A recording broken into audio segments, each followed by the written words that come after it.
Welcome to Phoenix and Chase Field for the second leg of this road trip. Dodgers go from San Francisco to Arizona to take on the Diamondbacks, opening a three-game set tonight. We say welcome inside. Joe Davis with Oral Hershiser. Alana Rizzo joins us in just a moment. So they're coming off a series, Oral, that's already going to be emotional, already going to be intense because it's San Francisco, but they lose back-to-back one-run ball games in tough fashion. How do you now move forward from that to this Arizona series? The energy was supplied for you in San Francisco. The opponent, the crowds, the atmosphere was there. I don't think they're going to be complacent coming in here playing the Diamondbacks. Even they're going down, they're playing a little better, but it's still interdivision, and that interdivision record is key. Trying to get that offense going. It'll be a tall task tonight against a familiar guy. Zach Greinke spent the last three seasons, obviously, with the Dodgers, and he'll make his first start against his old team tonight. A large challenge for the Dodgers. Zach is back to his form right now, and the record with the Dodgers is self-explanatory. How good he was the year last year was absolutely amazing, off the charts, and the Diamondbacks probably overpaid. That's why he's not in Dodger blue, but he started off slow with that big contract, ended up getting on track, and right now he is accurate. The ball's moving really well, and he's changing speeds. He looks like and is the Zach Greinke of old. Yeah, last time out, Oral, complete game, three-hit shutout. It was his first complete game shutout in 3 years. He'll face off with Mike Bolsinger, facing his former team as well. He was drafted by the Diamondbacks.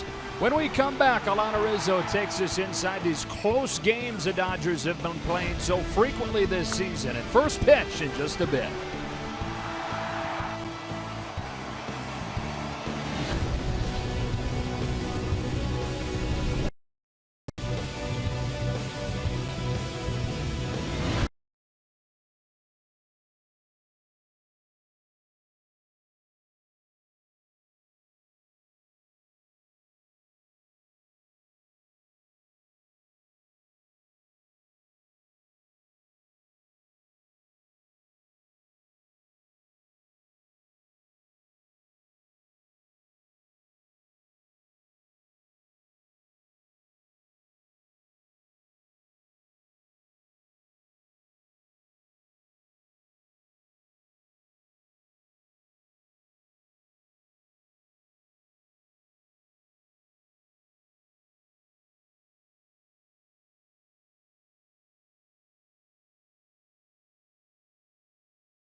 takes the mound for the Diamondbacks. His first game against his old team in the opener of this 3-game series.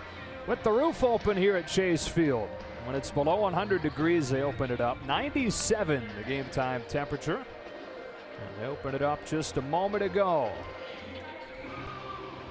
But our starting lineups tonight. First off for the Dodgers, Chase Utley will lead things off as this offense tries to get it going. Remember, they broke out in that game against Atlanta last Sunday. They had 12 runs.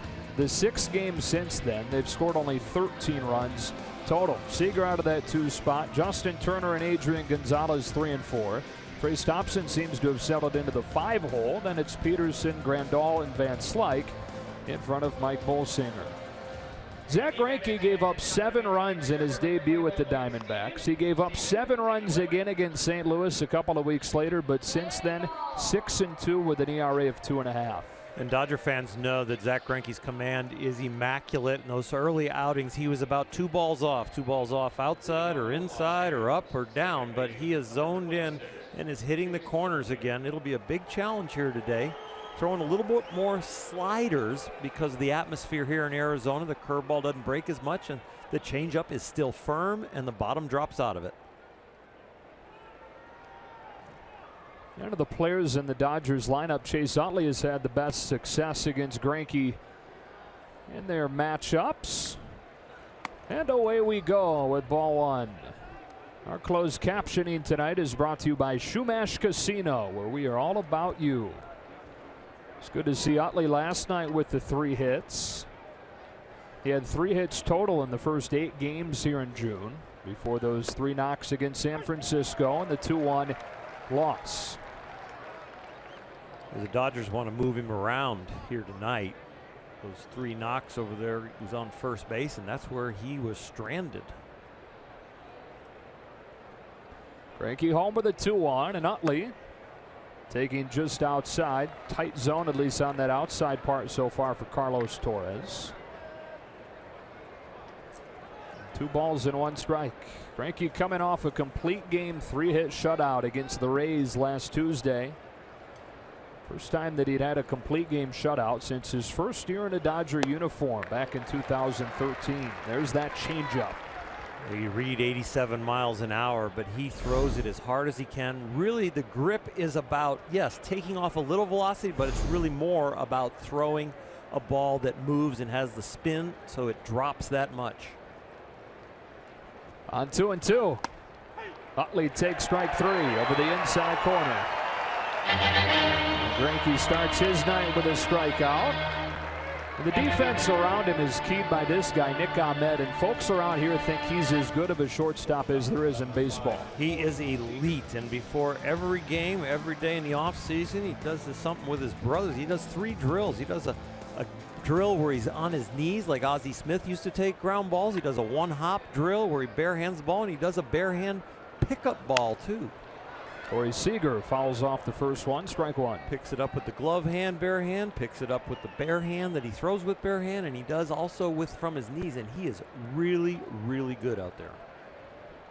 A lot of people put him in the same category as a guy like Andrelton Simmons, the Angels, but severely underrated. Part of that is that he's not hit at all so far in his career, so that overshadows some of the things he does defensively. He seemed to hit against the Dodgers last year. Boy, I think he had 10 home runs, and I'll bet you 2 or 3 of them were off the Dodgers. He killed us at times. Has one already against the Dodgers this year. And that 3-game series to open the home schedule for Los Angeles. Dodgers took 2 of 3. And they have owned the Diamondbacks over the last few seasons. 30-11 since the start of the 2014 season. That's the best record in baseball against any one opponent within a division.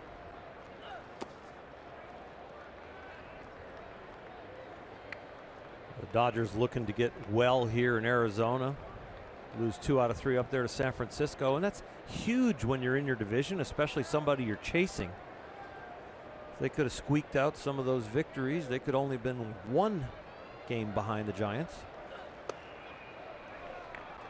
But instead losing 2 out of 3, so it rivets back to 5 games back. at 33 and 31. Diamondbacks are 28 and 37. They're in fourth in the West. Only San Diego behind them. On 3-2, Corey Seager pulls a base hit to right field. And you immediately hear what kind of chunk of this crowd is in blue. They should all get on their phones and start voting for him for the All-Star game. Corey Seager, statistically, as far as National League shortstops, is at the top in all categories, but he's not even in the top 5 in vote getters at shortstop. It's just upside down. Have you voted? You gotten him yet? No, I want to be the guy that puts him over the top, so I'm waiting until he gets close.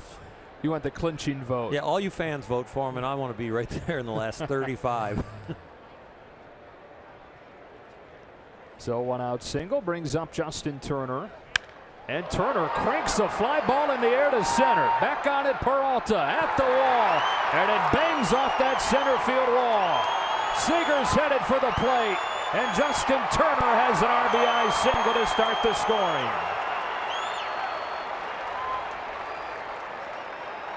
Turner hammers that double off of the wall in center in a park where the ball really flies well. Especially with the roof open, routine fly balls can continue out and look like blasts, but this was not one that needed much help. Justin Turner, if he gets any help from this one, he hits it out of here. 413 to right center, 407 to center. Corey Seager scores easily. And Turner in that San Francisco series was showing some signs of coming out of this 2-month slump to begin the year. Had that game-winning home run on Friday night. Had an opposite field double on Saturday. And squared up a few other balls yesterday. Adrian Gonzalez hits it sharply at Gene Segura. Up to third goes Justin Turner, 2 gone. Dodgers know Zach Greinke. Zach Greinke knows the Dodgers, and he throws a lot of strikes early in the count. They look like they're trying to jump on those. It's the first run that Greinke's allowed in June. Start before that complete game shutout against Tampa Bay. Went 7 scoreless innings against Houston. Struck out 11 in that game. He was coming into this one as one of the hottest pitchers in baseball. Trace Thompson with a man at third and 2 gone.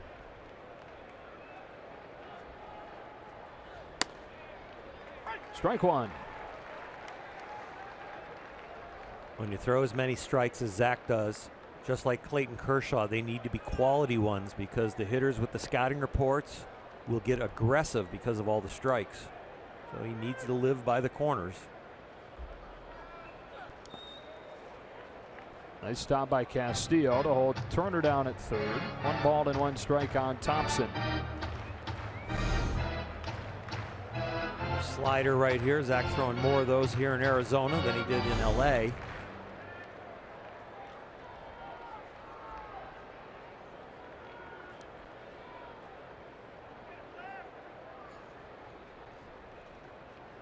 So the Dodgers on the board against Greinke here in the first inning. Man at third with 2 gone.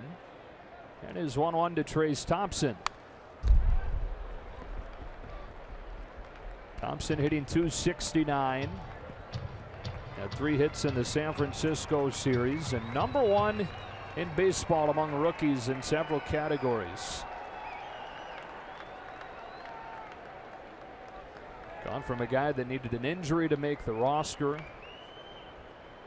to a bench piece to an everyday player to the top rookie in the game by some categories. And on this 1-2, he takes it in the dirt. Count evens 2-2.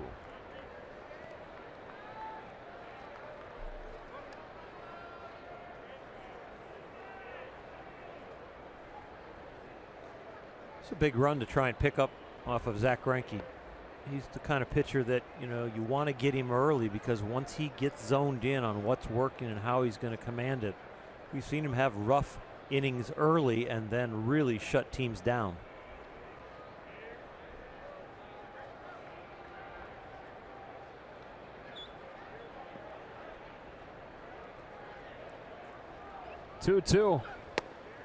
Thompson checks his swing, full count.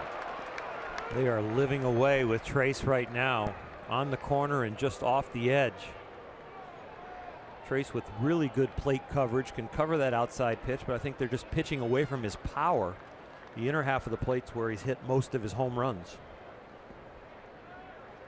Castillo takes a peek, makes sure Thompson's not peeking back, and then ball 4 is delivered down and away. Thompson with a nice at-bat that turns into the first Greinke walk of the night. And they're at the corners with 2 gone for Jock Peterson. Here's Arizona manager Chip Hale in his 2nd season at the helm. A little bit of a personal challenge for Jock Peterson right here. I think Zach pitched Trace with some respect, knowing that Jock was on deck, even though he's a left-handed hitter. Zach knows how much of a free swinger Jock was last year and struggled in the second half.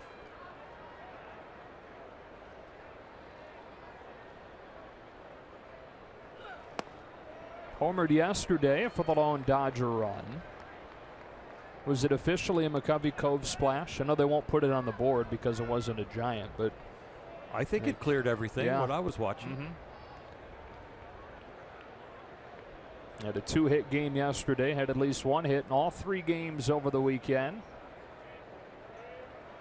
Here's a 1-0, and Peterson clobbers a pop-up behind third.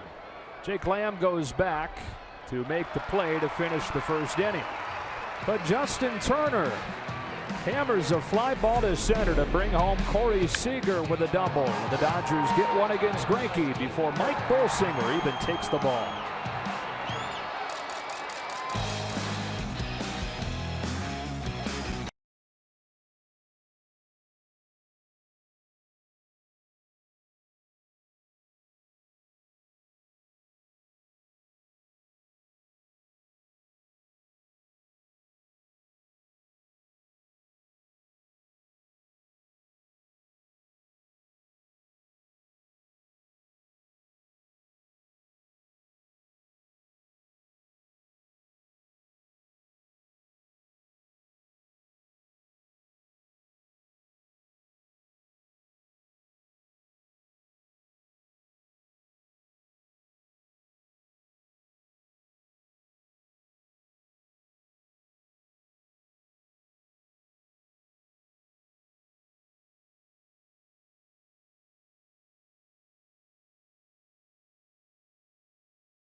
But this group this year only 6th in the National League. A couple of different pieces in it because of trades and because of injuries. Gene Segura came over from Milwaukee. He bats leadoff. Paul Goldschmidt has started to heat up after a cold start. He's out of the 3 spot as usual. Peter O'Brien, a rookie that they're excited about. Zach Greinke, one of the best hitting pitchers in the game, bats 8th. They do it against Mike Bolsinger, 28 years old, who was drafted by the Diamondbacks in the 15th round out of Arkansas in 2010, and then made his major league debut for Arizona 2 seasons ago before the Dodgers acquired him for cash prior to the 2015 season. Gene Segura lifts a fly ball to deep center field, sending Peterson back on the edge of the track. They're out number 1. Behind Mr. Bolsinger, Scott Van Slyke in left field. You see the rest of the defenders pretty consistent with normal, with Grandal behind the plate. But that corner over there that Scott will have to deal with playing left field here in Arizona is kind of tricky. Ball goes down the line. You don't know when it's going to come out, and then if it hits off the wall, it could actually carry him away from you, not back to you. So 1 pitch and 1 out for Bolsinger, and now Jake Lamb.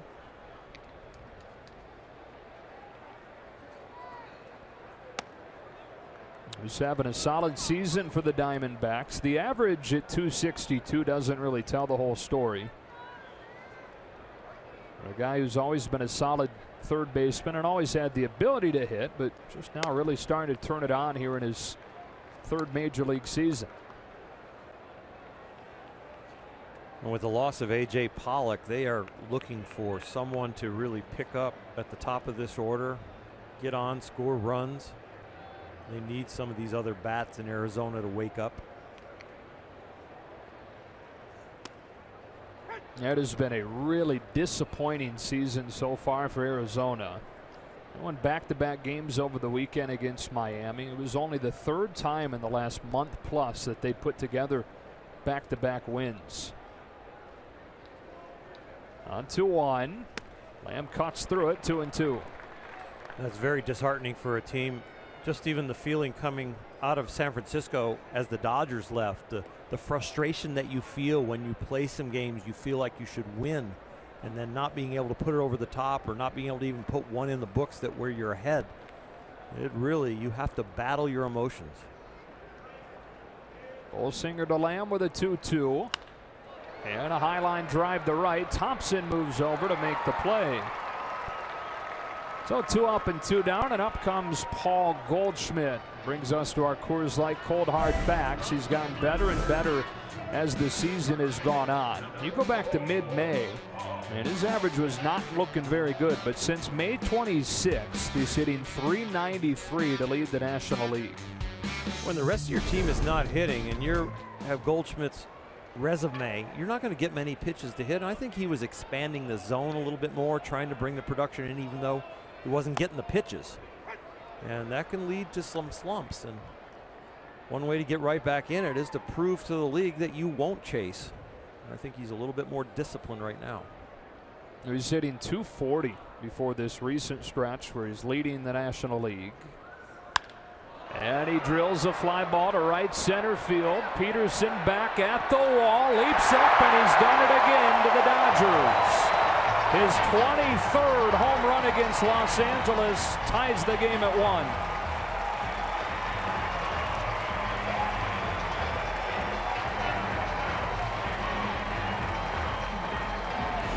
Mike Bolsinger lives with his breaking ball. Sometimes you die by the breaking ball. That one just backs up. Grandal's glove has to creep back to the middle of the plate and up. That is not good when you have just called a breaking ball. Jock Peterson runs out of room.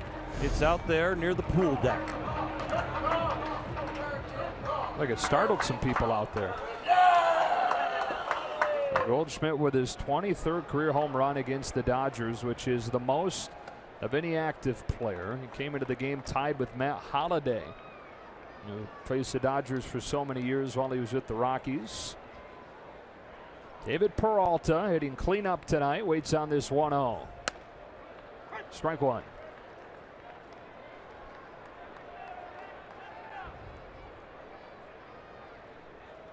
Came back early last week from a month on the disabled list with a wrist injury. And Peralta smacks a single into center.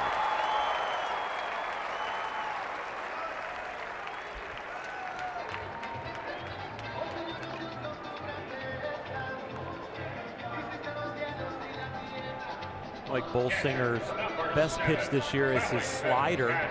Throwing more cut fastballs now because he needs to try and get in on those lefties, and that's what he did right there with Peralta, but Peralta had enough strength to find some outfield grass.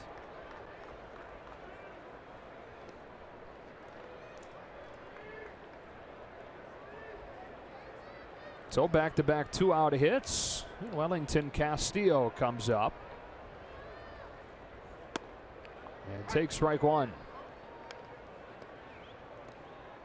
First full season with the Diamondbacks. Bounced around last year. Started the year with the Cubs. Went to the Mariners for a short period of time. And quickly came over to the Diamondbacks in the Mark Trumbo deal. And right now Mark Trumbo is a guy that the Diamondbacks have to feel like they let get away with the season he's having for Baltimore. They've got another big swinger that they just brought up from the minors, and Mr. O'Brien, who's on deck. They always seem to have somebody that can launch the ball, but maybe has trouble making contact. Thinking back to like Mark Reynolds in his days here. Yep. Trumbo, Reynolds, and now they're going to give O'Brien a shot for a while.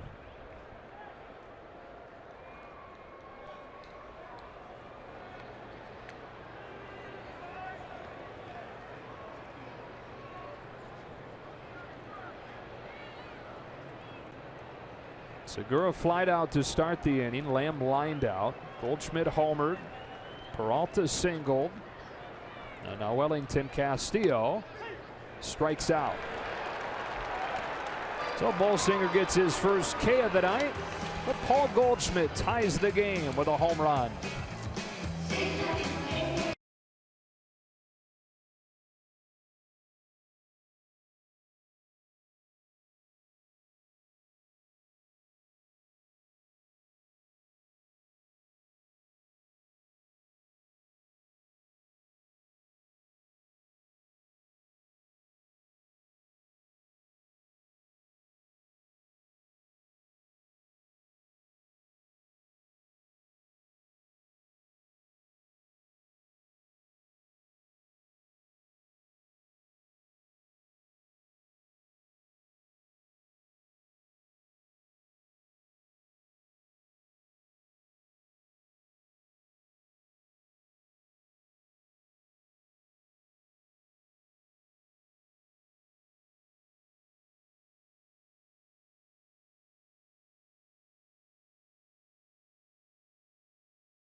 It's even the issue at 1 after 1. The Dodgers ready to bring the bottom third of the order to the plate against Zach Greinke here in the second. Yasmani Grandal.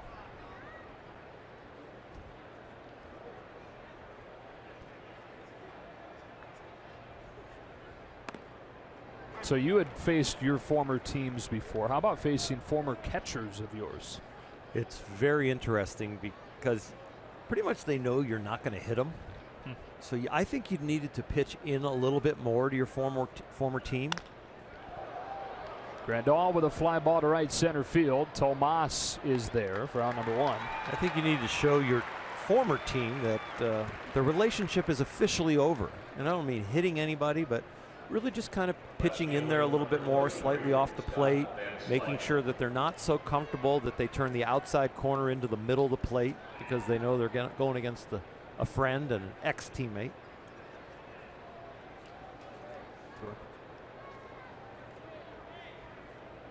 Greinke to Scott Van Slyke with strike 1 as we say hello to Alana Rizzo. Well, guys, I asked Yasmani Grandal that very question that you two were just discussing. He said, you know what, Zach always gives it to you straight. He says he doesn't sugarcoat anything. He said prior to his time as a teammate when he was with San Diego, naturally going against him, but he said we would always talk about what he was trying to do. He said, I'm going to throw you this because I know you can't hit it, and vice versa. He said he'd always give you a positive and always give you a negative, but would constantly try to break down the position players' swings. Yeah, Alana, as the story goes with another Dodger catcher, A.J. Ellis. A.J. once asked Zach, what would you do if you were running this team? And he said, the first move I'd make would be to trade you because your value is peak right now. 1-2 on Van Slyke. On draft day, Zach Greinke was up in the front office watching the draft board here for Arizona, something he did with the Dodgers also. I think he's a big-time fantasy sport player, and Would love to play the reality side of it maybe someday when he retires. Van Slyke goes the other way with a missile towards right center. That ball is off the wall. Van Slyke on his way to second, and he anchors there with the double, getting back to the bag with Goldschmidt trailing.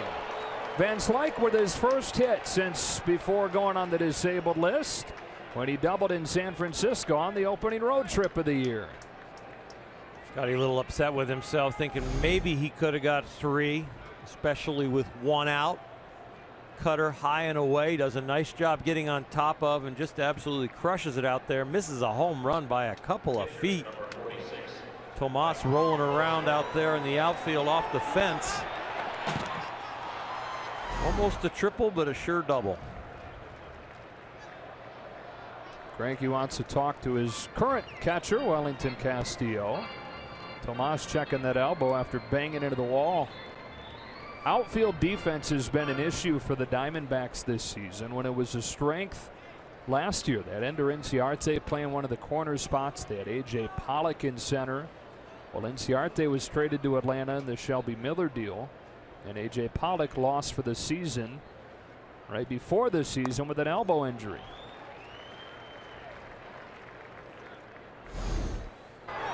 Tomas goes back out there, and he really doesn't give up on it. You start to feel the warning track under your feet, but he felt like he had a shot at it, and he did.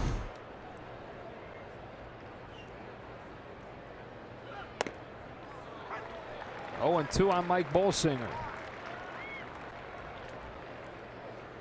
Tomas has had some issues at the plate, had some issues out there in the outfield, and they are just waiting for him to get it together.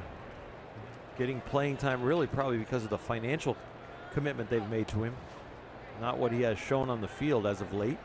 Largest deal in club history, 6 years, $68.5 million after coming over from Cuba. Outfielder by trade, but he debuted last year at third base because they were so set in the outfield at the time. Greinke delivers 1-2 and strikes out Bolsinger. His second punch out, 2 gone.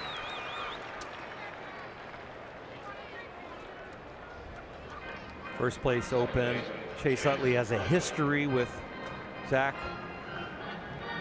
Be able to hit him, but what might get Chase some good pitches in this at bat is the fact that Corey Seager got a base hit in his first time up.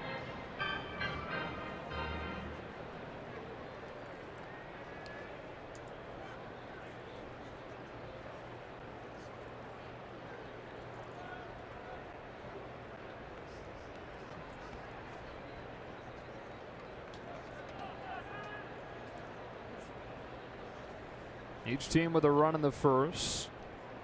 Van Slyke at second with 2 gone here in the second. And Chase Utley taking ball 1. Struck out his first time.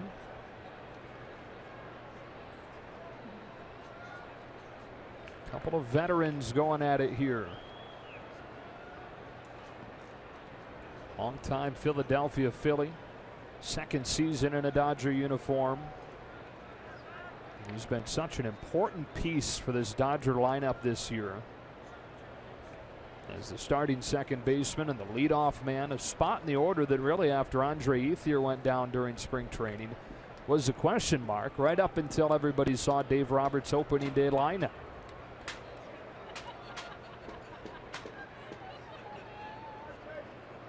And Utley was in the leadoff spot day 1, and he's been the guy much of the season against right-handed pitching. 1-1.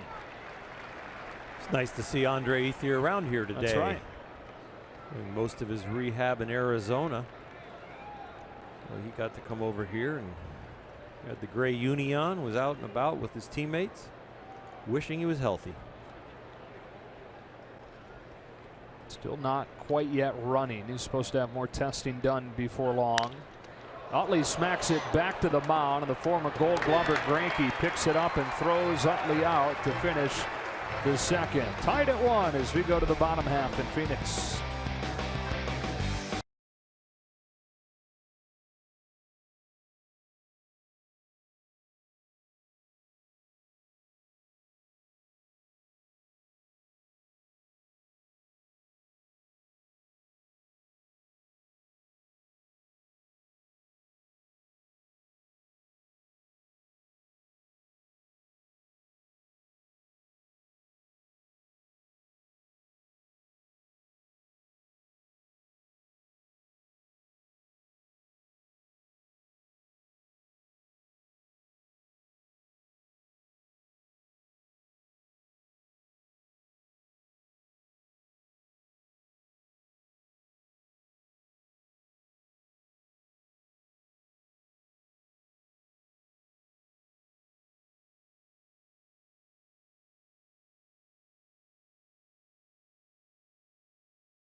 Plenty of Dodger fans on hand. Pretty close to, maybe not close to an even split, but a good chunk. 30–40% of the crowd in Dodger blue. Mike Bolsinger's second inning of work begins with Peter O'Brien. And O'Brien cranks a fly ball to left center that carries pretty well and sends Van Slyke back to the track for out number one. And boy, does this ball fly well in this ballpark. And we welcome you back inside our broadcast booth. They've opened up the roof tonight, and they say that it flies even better in these conditions when they've opened it up. And Peter O'Brien, who came up from AAA at 17 home runs and 52 RBIs in 51 games, he almost a little bigger angle right there. But that ball was crushed, and Mike Bolsinger's glad he got underneath that one. And a lot of hard contact against Bolsinger over the first inning plus. That included a home run from Paul Goldschmidt. But O'Brien retired, and Yasmani Tomas down 0-1. We talked about Tomas defensively last half inning. He actually got off to a decent start this year and was hitting above 300 in mid-May. But 188 since. And there have been some calls locally to send him back to the minors, which is where he began last season. But like you mentioned, it's hard to send a guy who signed a club record deal back to AAA. And they know the potential's there. They're just looking for some consistent production. Overall, he's hitting .264, but coming off the hot start, the arrow's pointing down right now.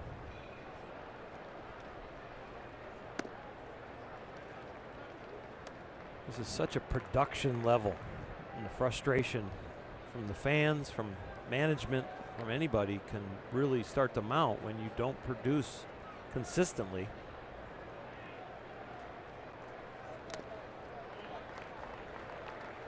Especially when you've signed the deal, which brings pressure. Exactly. Brings the microscope. And you've got to be able to kind of divide that and block it out and just get in a mindset that brought you the ability and the consistency on the field. Don't let that pressure or that distraction take away from anything you do out here. Former Cuban star pulls a bouncing ball to Turner, who plays a tough in-between bounce for out number two.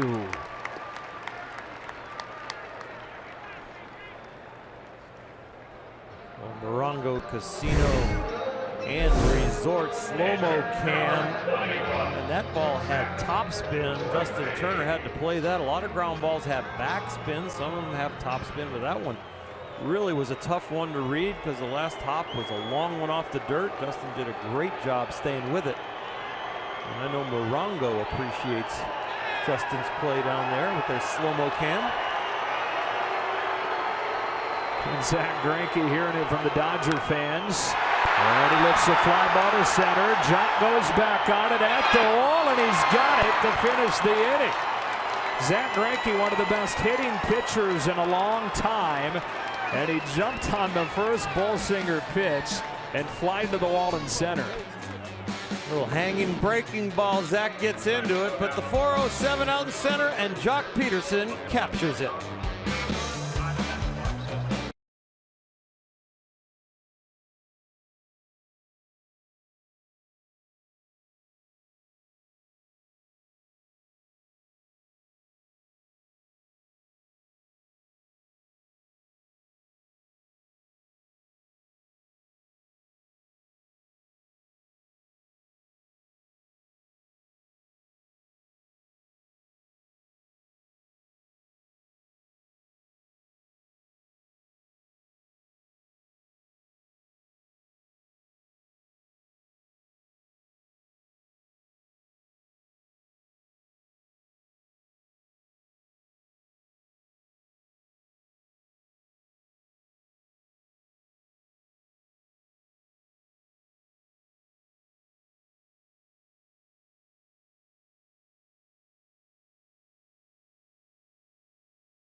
first inning run, tie game. We go to the third. And if you're still thinking about that perfect gift for Father's Day, how about this one?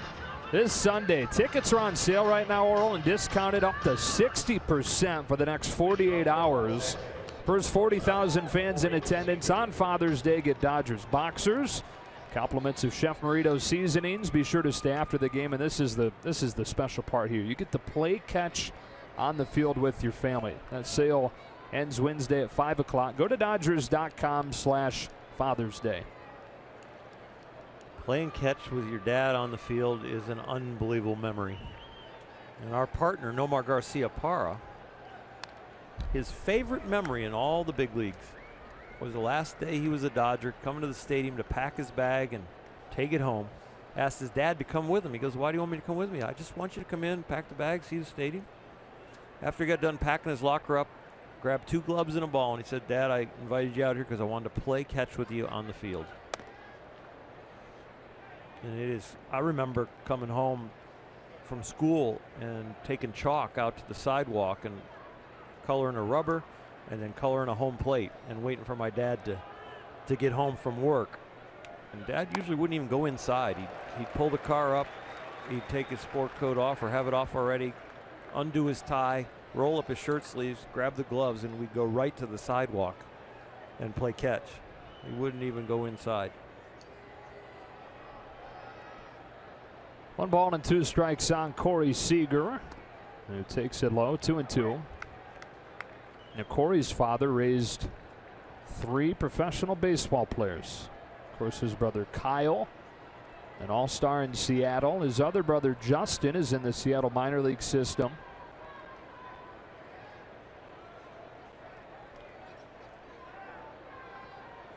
On 2-2. That's outside. The count's full. Corey started playing baseball when he was just 3 years old. Technically weren't allowed to until he was 4. Did they forge his birth certificate? Yeah, so the league allowed 4-year-olds to play, but they snuck him onto Justin's team, his brother. And he earns the walk to lead off this inning against Greinke. I was born in 1957 for 1 year. My dad forged my birth certificate to get me into Little League and to T-ball early. I guess Corey, as a kid, when they got him playing at 3 years old, he loved wearing the cleats. And he cried for days when he started kindergarten, and his parents wouldn't let him wear them into school. He wanted to wear the baseball spikes right into the classroom. They nixed that. Here's Turner.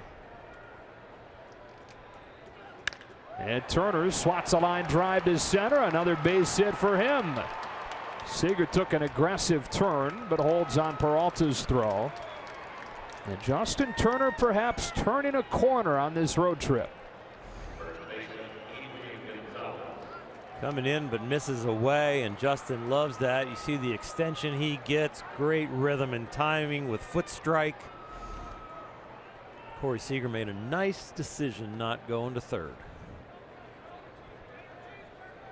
So we saw Justin with that big home run on Friday, and we saw him hit an opposite field double Saturday. He was 0 for 4 last night, but some good contact, and he's drilled both balls that he's put in play tonight. And could the Dodgers use that bat to get going back to where it was the last 2 years? And he's tied with Buster Posey for the top batting average in the National League. Adrian Gonzalez taking ball 1.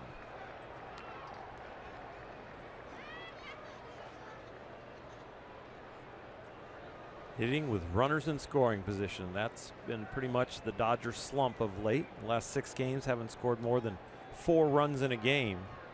Adrian knows that better than anybody. These guys in the middle of the order take that as a huge responsibility. And Adrian has been an RBI machine over the course of his career. A 6-game stretch. The Dodgers 3 of 26 with men in scoring position. Well, you love the way the offense has started out tonight. Just the 1 run so far, but traffic every inning.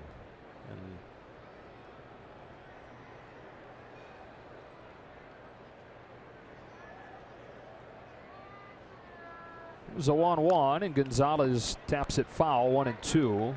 In a ballpark where he's had really good success in his career. 34 home runs in his career against Arizona. That's third all time. And only Barry Bonds has put up a better OPS in his career in this ballpark. Greater coverage of baseball is brought to you by T-Mobile. Dodgers with a chance at a nice inning here. 2 on, nobody out, and a tie game in the third. And a 1-2. Gonzalez strikes out swinging. Third strikeout for Zach Greinke, and 1 away. Well, the personal battle between Adrian and Zach. Zach has beat him twice. A hard ground ball in his first at bat, and that strikeout right there is a big one.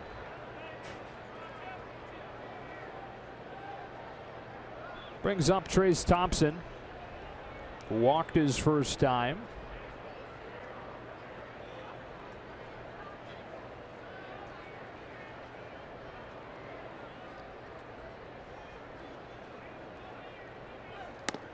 While we're on the topic of Father's Day and the ability to throw on the field with your dad at Dodger Stadium this coming weekend. Trace obviously from an athletic family with an athletic dad. And Michael, who played in the NBA, played for the Lakers. And yet another family full of athletes. Clay trying to bring home another NBA title tonight. That game tied at 61 going into halftime. I was fortunate enough to have some athletes in my family. Oldest of 4 I am. My sister went to University of Kentucky on a volleyball scholarship. My one brother played professional baseball, Gordy, and my youngest brother, 10 years apart, played golf at the University of Alabama.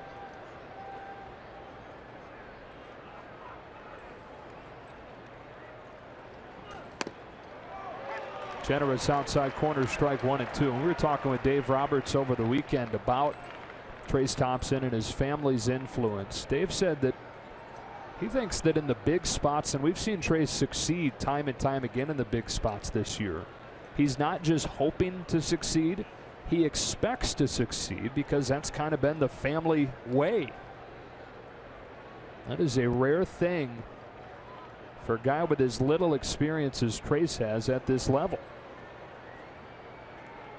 And the work ethic that Trace brought to spring training, telling George Lombard, our first base coach and outfield coach, he said, look, you cannot outwork me. Whatever you think I need to work on, I'll take as many reps as you want to give me.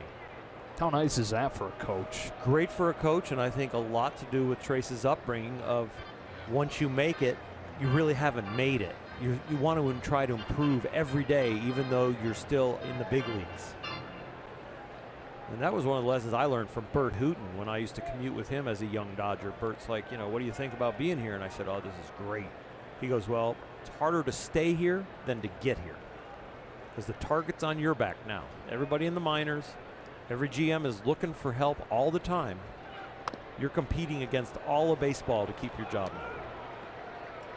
And I think Trace came to the big leagues and to the Dodgers with that attitude of having athletes in his family. Over from the White Sox this offseason in that 3-team deal that sent Todd Frazier from Cincinnati to Chicago. They brought Thompson with Micah Johnson and Frankie Montas to the Dodgers.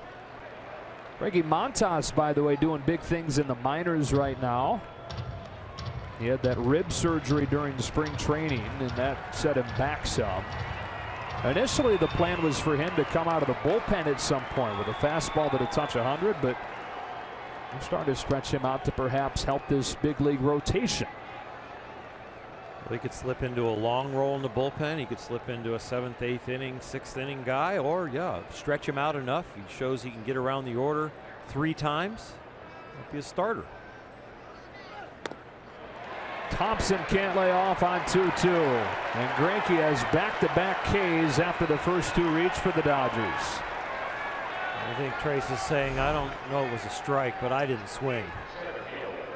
One of those borderline ones. Maybe the youngster doesn't get the call. Carlos Torres didn't even ask for help. He called it himself from behind the plate. And that's all you want, right? I mean, when it's borderline I like think that, so. just ask. Just like we have an overruling of replay to the umpires that is not embarrassing because they want to get it right, I wouldn't mind having the first or third base umpire being able to overrule the home plate umpire after he calls it. Peterson pops up, and an inning that started so promising with a walk and a single ends with 3 consecutive outs. The meat of the order unable to get it done here. Gonzalez and Thompson strike out. Peterson pops out on the first one from Greinke.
Caught there in the middle. Chris Woodward and Dave Roberts. Alana Rizzo is going to visit live with Rick Honeycutt coming up here in just a bit. The pitching coach for more than a decade in Los Angeles, spanning 4 different managers, which to me is one of the most remarkable nuggets of any coach you're ever going to find. He's been absolutely fantastic with everyone and has been here for every pitch that Clayton Kershaw has thrown and has really helped groom him, and Clayton will tell you that himself. 9-1-2 for the Diamondbacks against Mike Bolsinger, and because Chip Hale hits his pitcher 8th in this lineup, it's Nick Ahmed, the shortstop, hitting 9th. We talked about his defensive prowess earlier, but the bat has been slow matching up with that glove over his first few major league seasons. Better lately, though. 6-game hitting streak coming in. 0-2. His brother Michael is a Dodger farmhand. High A right now. I think so. Hitting close to 300.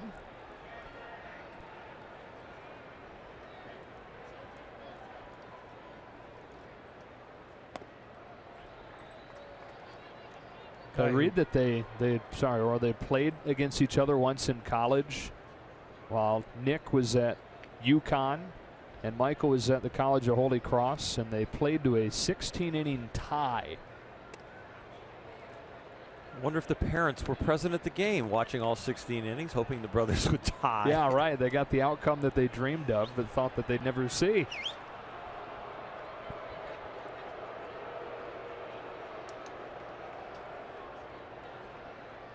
Here comes a 2-2, and Ahmed tries to lay off and does. Full count.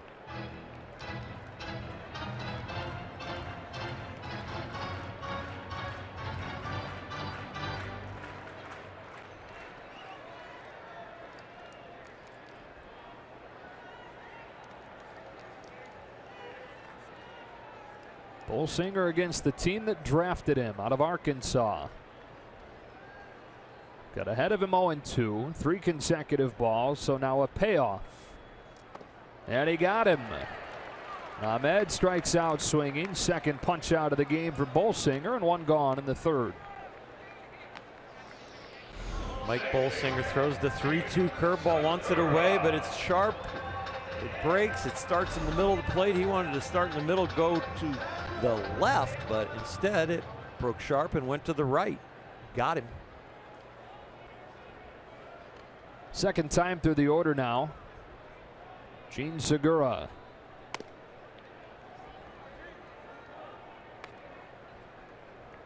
Swung at the first pitch that he saw. Flied to the wall in center.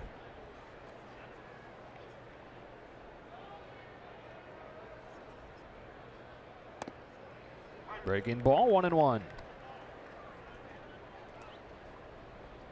Mike's looking to have a little less exit velocity this time around in the order. He's given up a lot of hard hit balls. If you look at the averages, as the history has been when he goes through the order.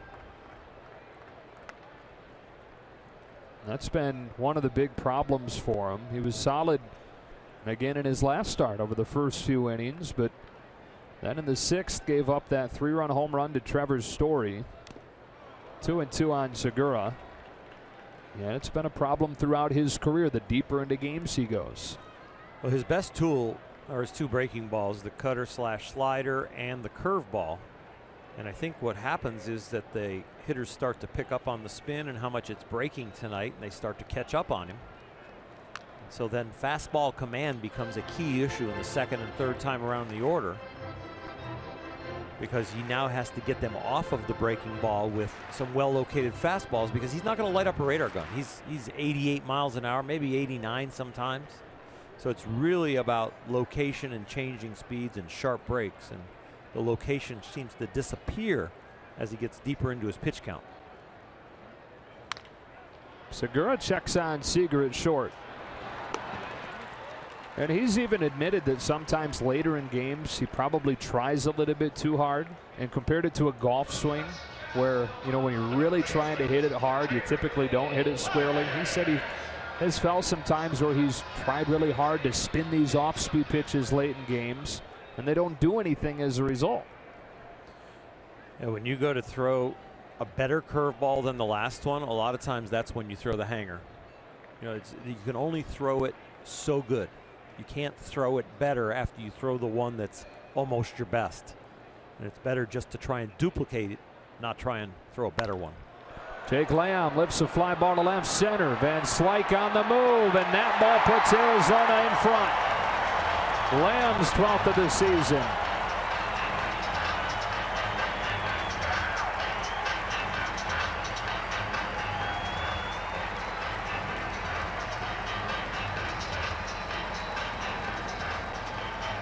You really start to recognize Arizona's approach. Goldschmidt hit a home run on a breaking ball opposite way. Lamb hits a breaking ball opposite way on a breaking ball also. That tells you that they are sitting soft, reacting to that, and then still hitting it the opposite way. They are not intimidated by the speed of the fastball at all. And that could be a problem. Here's Goldschmidt, who homered to the opposite field himself. 1 ball and 1 strike. The home run was the 4th ball already hit against Bolsinger, with an exit velocity over 100 miles per hour. Major league average in the high 80s. 1-2. The difference between not squaring it up and squaring it up.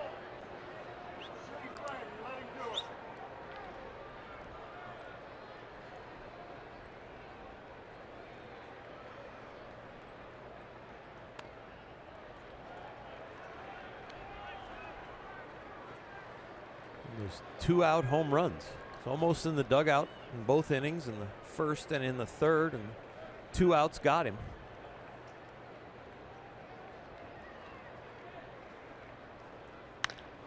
Goldschmidt hammers another. Thompson back at the wall with room. And the inning comes to a close, but the Diamondbacks hit another home run against Bolsinger. This time it's Jake Lamb, and it's 2-1 D-backs.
everybody. Dodgers down 2-1, joined now by pitching coach Rick Honeycutt. And Rick, let's talk about Mike Bolsinger there just for a second. 2 breaking balls hit out of the yard. What are you seeing from Mike?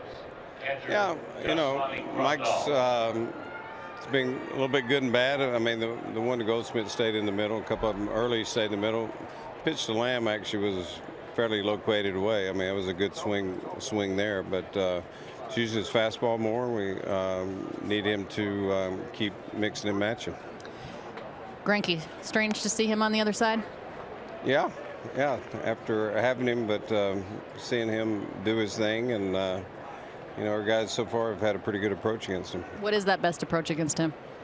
Make him get the ball up, be ready for the first hitter that you see, because after he gets ahead, he's going to expand. Uses, you know, for the lefties, he's been pounding them in, using the slider down in, the changeup down the way, and the righties, basically he's going to stay away with and use his slider. So that's pretty much the book. And Yasmani knows him well. Thanks, Rick. All right.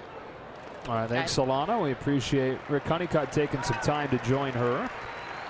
As Grandal pulls a ground out to Paul Goldschmidt for the first out of the 4th. It's interesting. You can have a book on somebody and know him inside and out, like Zach Greinke was a Dodger the last 3 years, but it still comes down to execution.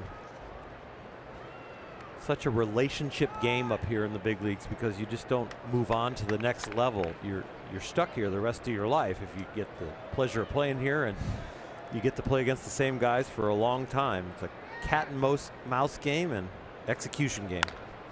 Van Slyke pops one up. On the right side of the infield, it's Goldschmidt. 2 gone. Stuck here, huh? You play well enough, you'll be stuck here. You want to be stuck here. Meaning there's no place to get called up to. Yeah.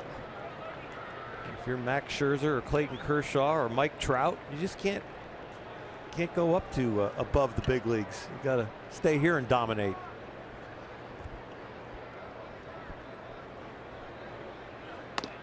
Strike one on Bolsinger. There's Clayton, who will start the finale of this series on Wednesday. Always nice to have Kershaw going on getaway day. Yeah, the scouts for the next league have written glowing reports about him. Yeah, I heard they have their eyes on him. Getting ready to call him up. Just need to see that strikeout to walk ratio improve a touch. Oh my God. See, he gets that better, he can really fly. 20-1 right now is his strikeout to walk ratio. Some decimals in there. The record is 11-1, owned by Phil Hughes. Bolsinger down on strikes. That's a 1-2-3 inning. First one for Greinke, who's now pitching with a lead. It's 2-1 to the bottom of the 4th.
Sportsnet LA is brought to you by the Dodge Challenger. Test drive one at your local Dodge dealer today. And by Jack in the Box. It's back, the Portobello Mushroom Buttery Jack. Taste it before it's gone at Jack in the Box. So this is from last year. That's at Wrigley Field. Just outside of the ballpark, there's a Starbucks. This is a small growing tradition in baseball where they send the rookies in full uniform to get coffee. It was last year. Mike Bolsinger was one of those guys. Adam Liberatore and Jock Peterson also bringing the delivery back into the clubhouse. It's a tradition we could have here this year, maybe on Sunday day games. You could stop by Starbucks and maybe grab me a cup. And I'd be happy to wear my uniform, my game day uniform. It'll be a little more understated than wearing a baseball jersey, full baseball uniform. I don't think I get many looks just wearing a boring shirt and tie like this going and getting a Starbucks. That's also known as any other day of the week. I'd like a grande non-fat latte, please. Okay, yeah, you're going to throw all those fancy words on it. I refuse to order there by their size names, almost like out of a, I don't even know why. Matter of principle, I guess. I'll have a small coffee. What, out of principle? Your principles go to I don't talk maybe your that's vernacular at Starbucks? Maybe Sorry, that's stupid. excuse me. But like, yeah, I guess. I think that's a little over the top. Yeah. Yeah, I refuse to use your words. They should refuse to give you coffee. Mine is very simple though. I'm just getting the black. Well, I put stuff in it. A little cream, a little sweetener, yellow sweetener. But that's so you put those chemicals in there. Oh, jeez. Mr. Clean Diet over here. David Peralta swings and misses. Strike three, and it's a third strikeout of the game for Mike Bolsinger for the first out of the fourth. Bolsinger returning the favor. Struck out the end, the Dodger offensive side of the inning, and starting this one off with a K. Wellington Castillo is a strikeout victim himself his first time. Do you know how the K was invented for keeping score? Wasn't it that every other letter had something? Exactly. The S was taken by sacrifice for the first man that invented the scoreboard. So he went with a K for the...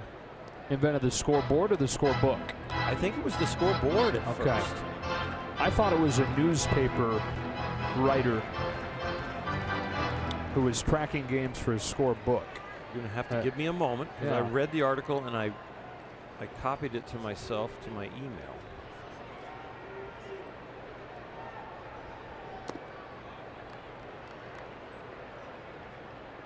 I want to say the gentleman's name was Hutchinson. Chadwick Hutchinson? I'll look here. One resource is copying, two resources is research. Is that what that is? That's what I used to say in college. Yeah. 2-1 on Castillo. So this one resource, Henry Chadwick. Yeah. Original system was only a single letter, and he used S, which was for struck at the time, I guess, not for the whole strikeout. He was developing baseball's first scorecard. You are right. You don't owe me the coffee. All right. Still be happy to grab you one. All right. I'll even wear my uniform. Small, medium, or large? I won't get one. 3 and 2. Sir, we don't have those sizes.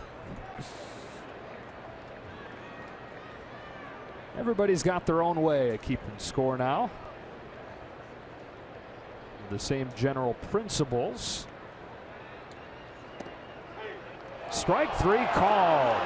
You put a backwards K in your scorebook for that one. Which means looking. Front. Forward for swinging. Backwards for I don't like it, but I'm out. You get one or the other. It's usually a pretty good pitch. So we got the height right. The width was a little bit down the middle, but it was very good right there by the knees.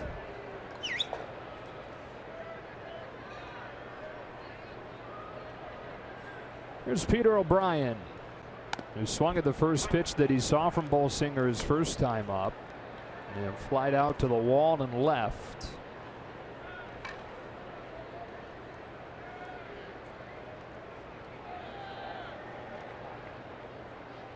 We're having to kind of take that next iteration of scorekeeping by figuring out how to score balls hit into the shift.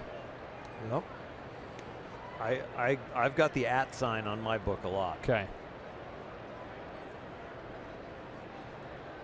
And it's really confusing when the third baseman goes over to play second base. Because it's technically, if you were to ground out there, 5-3 still, but you would add an @4. 5 at 4. Yeah. And sometimes, you know, 5 at 9. All right, when these they days, play yeah. deep into right field.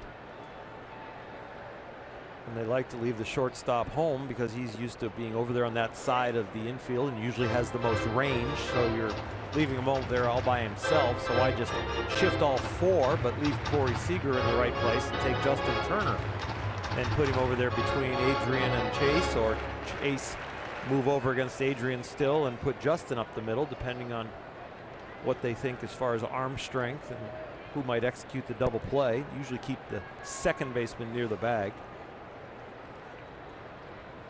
2-2 to O'Brien, and he strikes out swinging. Bolsinger strikes out the side in the 4th. We're talking about K's, and he's got 3 of them in this inning.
On Sportsnet LA is brought to you by your Southern California Toyota dealers.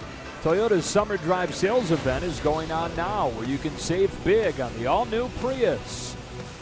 And by Carl's Jr., the California Classic Double Cheeseburger for just $2.49 at Carl's Jr. Right after Sandy Koufax's first no-hitter.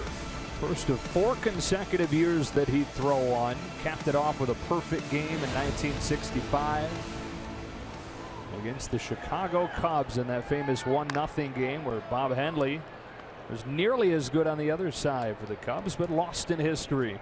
So we were talking about how we score, and everybody has their own way of doing it. Here is, if you can, kind of. You got to focus it. You got to reach a little farther. Yeah. So I use yellow highlighter on the strikeouts and blue highlighter on the walks, just as a way of quick reference. But again, everybody's got their own system. And Starbucks has their system of what size their cups are, too.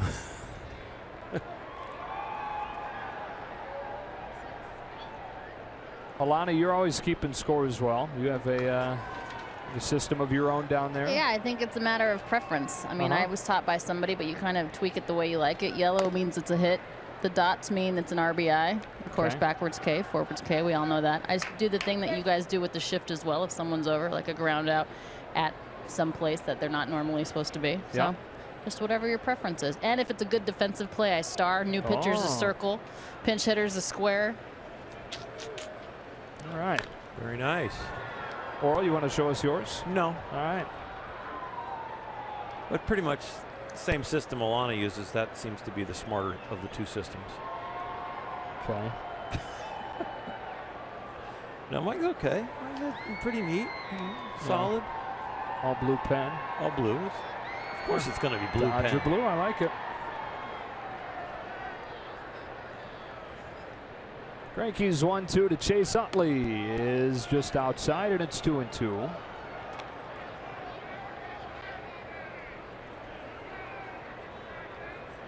I want to be like Mr. Chadwick.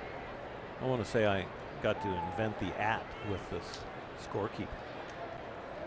Wikipedia, one day. Yeah. We'll have your name as the inventor of the @ sign on the score sheet. Utley with a bouncing ball to Goldschmidt.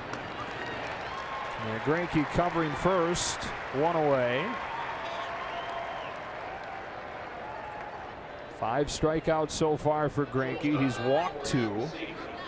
Dodgers getting a run in the first inning on a Justin Turner RBI double, scoring Corey Seager, who had singled with 1 out. The Dodgers had traffic against him again in the 3rd. They put the first 2 on in that frame, starting with Seager's walk. But the key moment in this game right now would be what Greinke did following those 2 base runners reaching. Strikeout, strikeout, pop out to get out of the jam.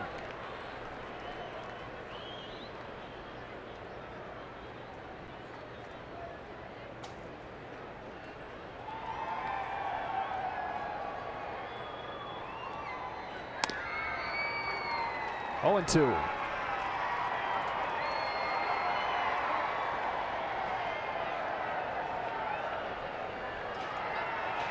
Two to 1 almost with the strikes to balls for Zach Greinke.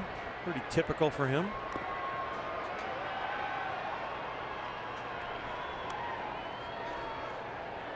He's not quite as efficient as Clayton Kershaw, but he does a little bit more expanding of the strike zone, as Rick Honeycutt said when he gave the scouting report with Alana down there, where Clayton really continues to pound the strike zone even after he gets ahead of you. He really trusts his stuff.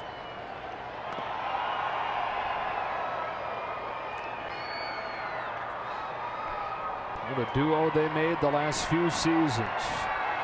Last year, Greinke was 19-3 for the Dodgers, had an ERA of 1.66.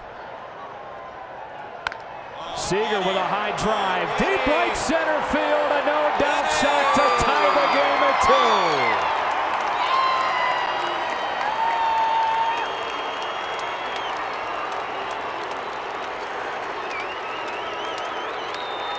Number 15 of the season for the rookie.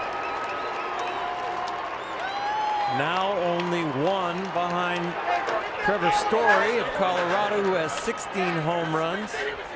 Get your phones out, get your computers out, and vote for him for the All-Star game. It is a crying shame he is not in the top 5 yet, and he should be number 1 or number 2. I'm guessing that's his farthest hit home run. We'll check on it, but that thing was unloaded on.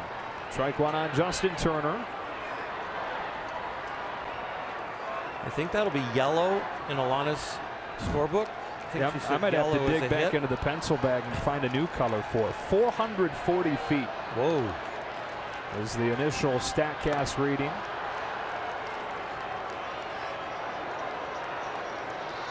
So Greinke allows his 10th home run this season. 9 of those 10 home runs have come here at Chase Field. He went from pitching in one of the best pitchers' parks in the game at Dodger Stadium to one of the best hitters' parks here, and the numbers have reflected that.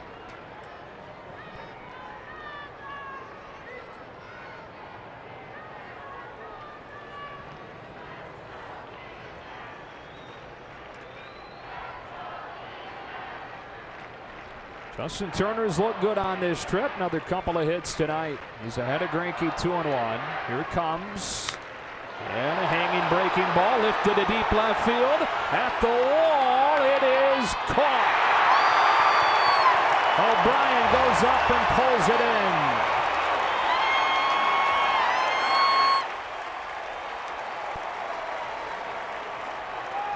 Justin Turner is swinging a hot stick, and he just misses this one. A high breaking ball that he does a nice job getting on top of.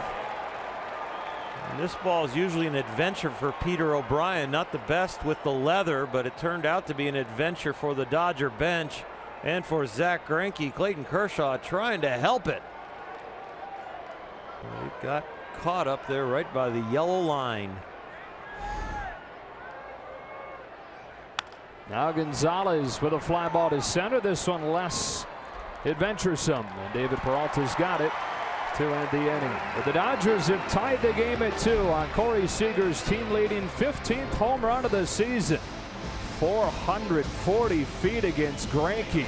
He blasted to tie it.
Longest of his career.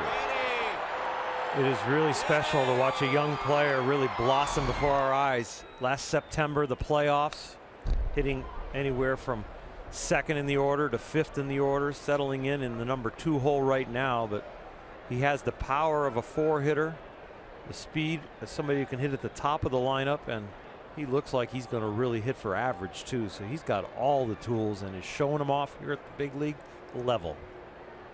Bottom third of the order for Mike Bolsinger to work against. Off the hook for the moment with the offense battling back to tie it.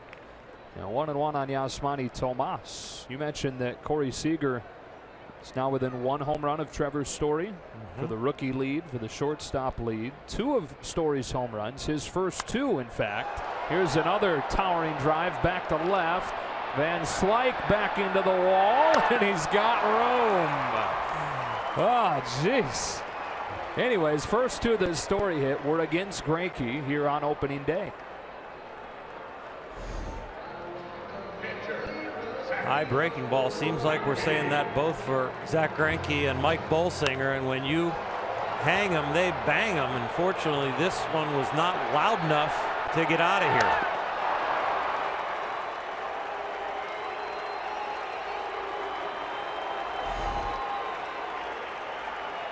Zach Greinke, who swung at the first pitch from Bolsinger his first time and flied to the wall. Seems like every batted ball in this game has been a home run or a fly out to the warning track. Home run derby is the day before the All-Star game. They're swinging tonight like that's the only thing that counts. Did you hear that there is reportedly some conversation going on about having a separate one for pitchers? How does that change the fact that it's not good for pitchers to be in a home run derby. You know? It'd be very interesting. I think they'd have to cut down on the reps. Right. I don't think pitchers get hurt when they swing, but when the adrenaline is there in front of the crowd with everything on the line of a full swing, and probably an extra full swing, they'd have to watch.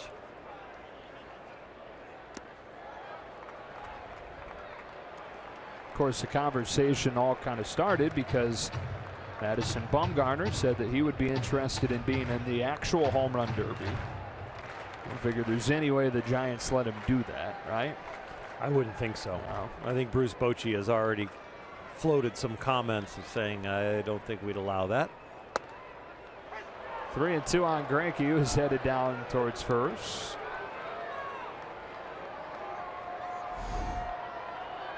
Fastball for a strike.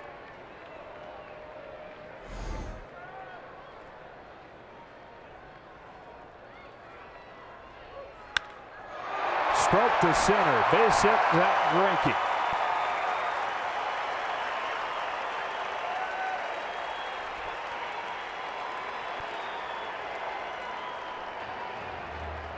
Check in with Alana.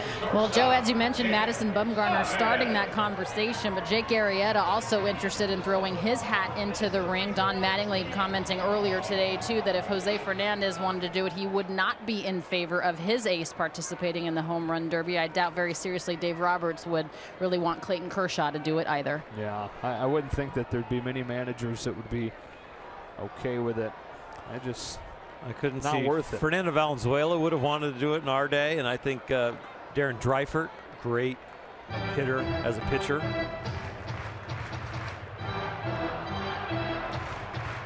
On an average round of pitchers batting practice for you, how many would you hit out? I really didn't try. Sometimes we'd have a game where it was only home runs would count, and that's when you would try. But most of the time I was trying to hit ground balls and line drives because I felt like I'm going to practice what works in the game. And I didn't hit a home run my whole big league career. Hit one in spring training.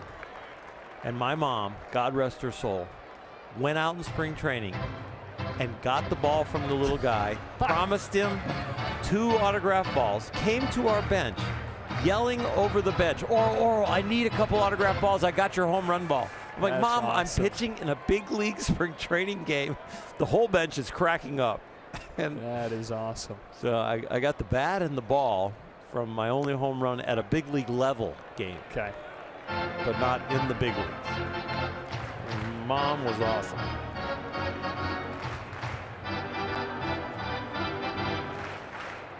One of the best days, the second game of the World Series, my parents threw out the first pitch as Little League Parents of the Year, my mom and dad.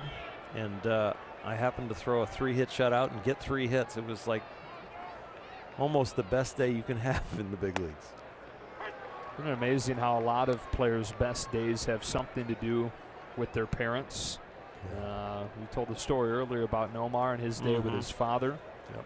I seem to remember Dallas Braden throwing a perfect game on Mother's Day. It was his grandma? Grandmother was there, I think, to help raise him. Hit hard to second. Utley's got it and gets the out at second base. Chase Utley takes away a base hit from Ahmed.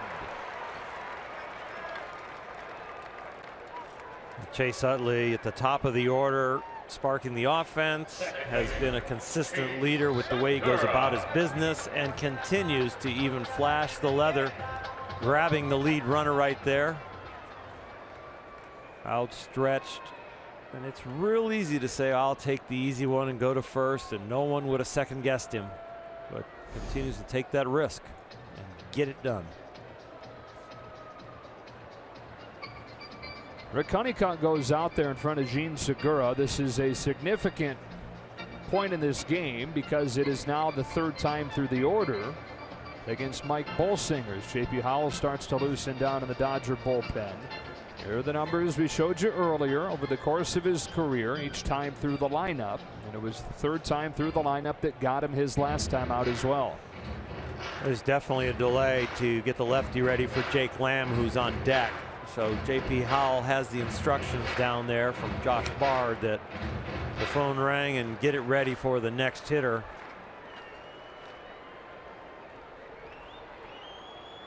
Only 71 pitches for Bolsinger. Runner at first and 2 gone. And Gene Segura taking ball 1.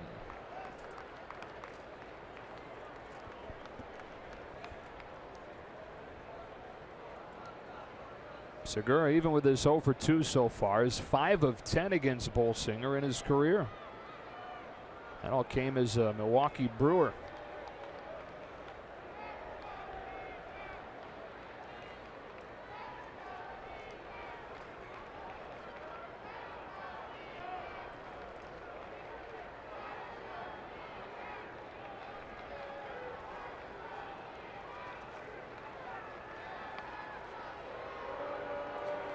It's another way to delay a little bit. Yes, you want to keep the running game in check, but you send your pitching coach out to have a little visit so the bullpen can get started. And then from the bench, as you control the running game from the bench, you can give the sign in there to Grandal that let's pick off to first. So a couple of those will buy you 30 seconds. Ahmed takes off, and the ball gets to the backstop. Thankfully for the Dodgers, Ahmed didn't see that. He would have had a chance to go to third. Breaking ball in the dirt. Yasmani knows he's going, so he takes the risky approach on the ball. Not going to go down and drop to his knees to block this ball. He's going to try and backhand it to throw him out. And does a nice job hustling to the backstop after missing it, as Ahmed's head foot's first slide doesn't know the ball has gotten away. And look at Chase Utley right there with the details of faking him out to make sure he stays there at second. So Gene Segura with a chance to put Arizona back in front. And again, it's with 2 outs. 2 solo home runs against Bolsinger tonight. 1 from Goldschmidt, 1 from Lamb, both coming with 2 outs. And the man at second with 2 gone here is Baez joins Howell. Baez up for Goldschmidt behind Lamb, and Mike Bolsinger has to treat himself now as a reliever. He has to know what he has behind him. He has to know the situation. Yes, you want to stay in the game. Yes, you want to get this guy out. But you've got double barrel action behind you. The manager's going to tell you, I'm playing matchup right here. You got to make a quality pitch here, 2-0, not worry about walking him.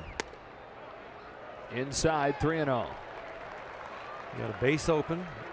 You know in the back of your head you're out if you walk him, but you got to do the right thing and try and execute a pitcher's pitch.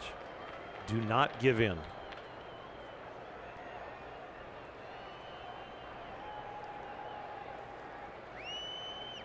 Shakes off Grandal and asks him to recycle the signs.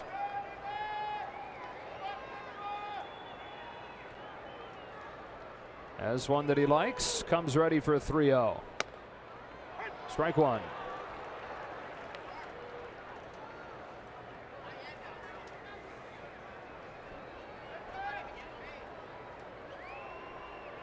Ahmed at second, Lamb on deck, and a tie game in the 5th.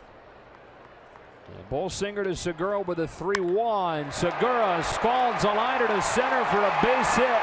Ahmed off and running with a crack of the bat to make it 3-2.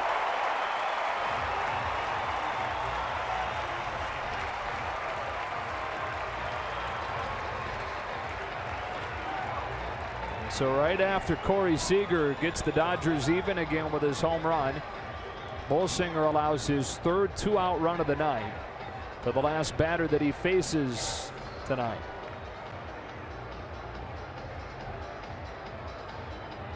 Dave Roberts takes the ball, and J.P. Howell will come in to a 3-2 game in the 5th inning.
2 gone here in the 5th inning to face the left-handed batting Jake Lamb. JP knows he's only in there for 1 hitter, so you don't worry about saving any bullets and you don't worry about saving any secrets. Go right to your out pitches right here, whatever felt really good in the bullpen and in these warm-ups, and how it matches up to the scouting report, how you want to get Lamb out. Well, Howell had an ERA of 9 on May 15th. Since then, he's been significantly better. Really, as this entire bullpen has been. All started that week. It was during the Anaheim series when his ERA was at 9. But a 169 in the almost month-long stretch since then for J.P. Howell. Runner at first, Bolsinger's responsibility. Jake Lamb, who lined to right against him and homered against him. Bolsinger, that is. Breaking ball for strike 1.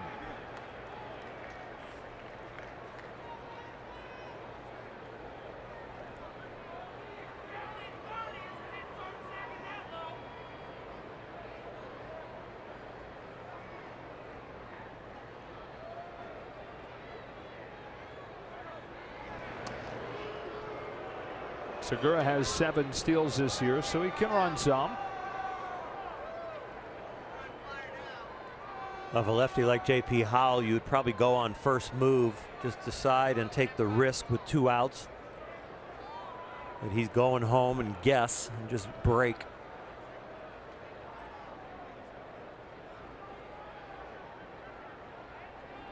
There he goes, swing and a miss, throw down, perfectly done, and a tag from Seager. That thing tailed away from Corey at the last moment, and he was still able to swipe a tag down on Segura. Going on first move, but Yasmani with a bullet and Corey with the tag. Very nice, keeping the game at 3-2.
In Arizona, considering he lives here in the offseason, had this to say about his progress and getting back on the field in his situation. Feels like time stands still right now when you're driving to spring training complex for the 4th month in a row, and you do the same workout, and you really can't do much more and progress. It's small progressions, but nothing major where you're feeling great about it. So that's a tough part of doing that. But I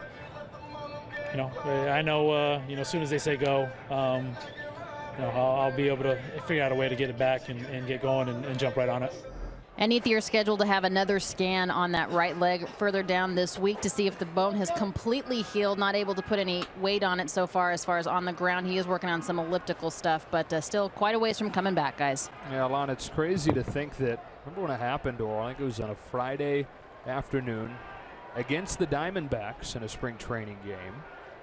Jock Peterson takes a strike from Greinke, and at first, the next day at the facility, it was, hey, it's a bone bruise, and it hurts, and it's going to take a little while, a few days off.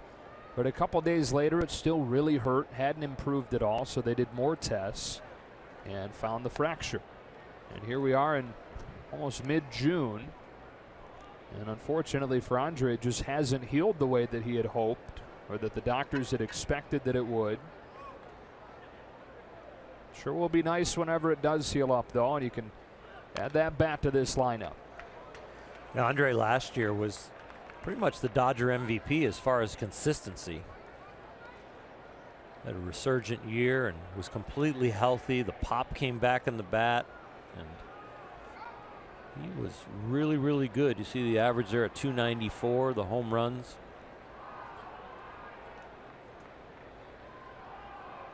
Greinke to Peterson with a 1-2 pitch. Fouled off.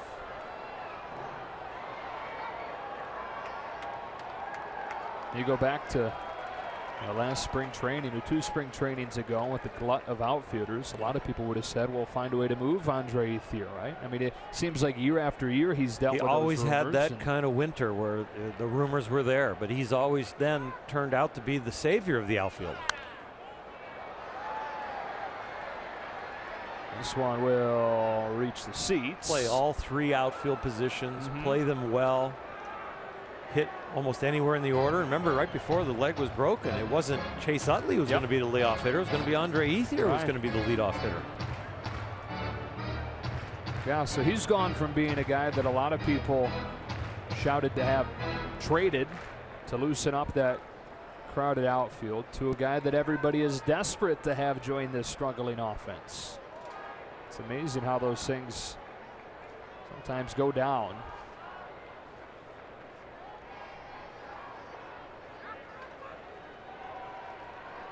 Greinke again pitching with the lead after the 2-out RBI single from Gene Segura in the 5th. Peterson with a rocket to right, and it's over. Yasmani Tomas. Peterson turns it into a double. And you see more signs of that poor outfield defense from Arizona. We don't have exit velocity at our fingertips, but I think this might be the hardest hit ball in the game. It's just on an angle where if he hits this at, let's say, 22 degrees launch angle, this ball is in the upper deck out there in right field. And I think that's what fools Tomas. Ridiculously hard hit line drive that really barely loses its altitude.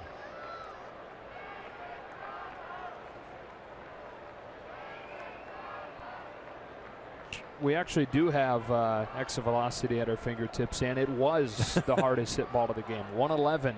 Yeah, it was crushed. In a game where the ball has been flying all over the place, that was the one most properly struck. Ball on to Yasmani Grandal. Dodgers have the tying run in scoring position with 1 gone here in the 6th. I think we were told that the science behind it is 22.5 degrees and about 94, 93 miles an hour. You can hit a home run in most places. That one was a little flatter than that, but it had plenty of velocity. Had him positioned well with Ahmed behind second. Grandal's out. Up to third goes Peterson, and Van Slyke will come up. Summer is almost here. You can gear up with the Dodger Cooler Backpack, available to the first 40,000 fans in attendance June 20th, courtesy of your SoCal Honda dealers. For tickets, visit Dodgers.com/promotions. That is technically the first day of summer. Here's Van Slyke. The tying run 90 feet away.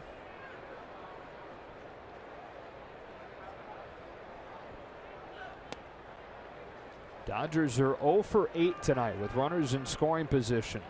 So the same issue over the last week has continued in this one.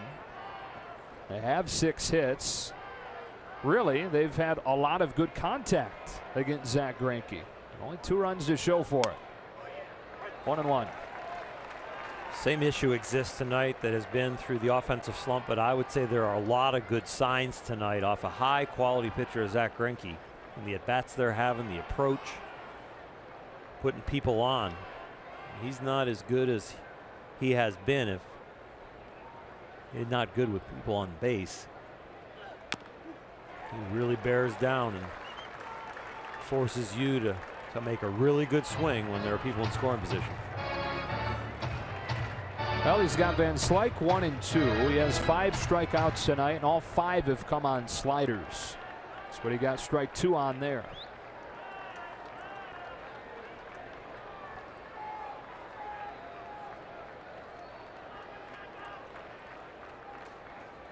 Dodgers trying to cash in on a 1-out double. Peterson's at third after the ground out from Grandal. And it's 1-2 on Scott Van Slyke.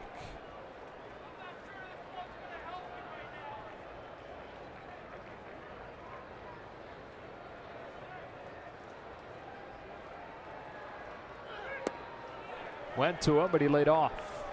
One of the things I really appreciated about Zach Greinke when he was a Dodger is he doesn't overpitch early in the game. And what I mean by that is he tries to use only a couple weapons to get through the first time through the order. And then he maybe adds another weapon the second time through the order. And he's still got a weapon or a position or a place on the plate to go to get you out the third time around the order. And that's why he is such a good pitcher.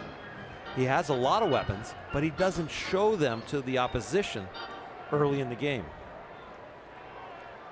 Over those 3 years with the Dodgers, he's one of the best pitchers in baseball. With the second best ERA in baseball during that stretch, behind only Clayton Kershaw. Trying to strand a man at third. Van Slyke fouls it off, protecting a fastball. It was at 91.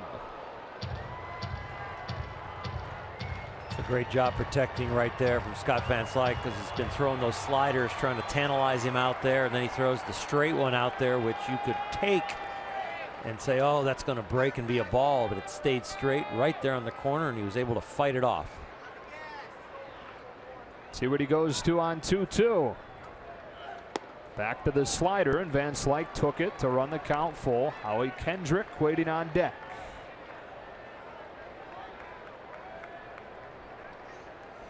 He won't give in. He's going to try and go to a place where you don't expect, or he's going to try and make it look like a strike, end up a ball.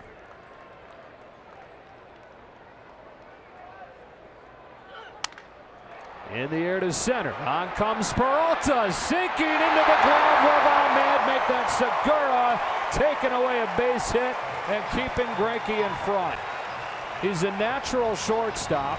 He plays second for the Diamondbacks this year, but with the overshift on Van Slyke, he was coming from his natural spot and took away a game-tying single.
by Cricket Wireless. Something to smile about.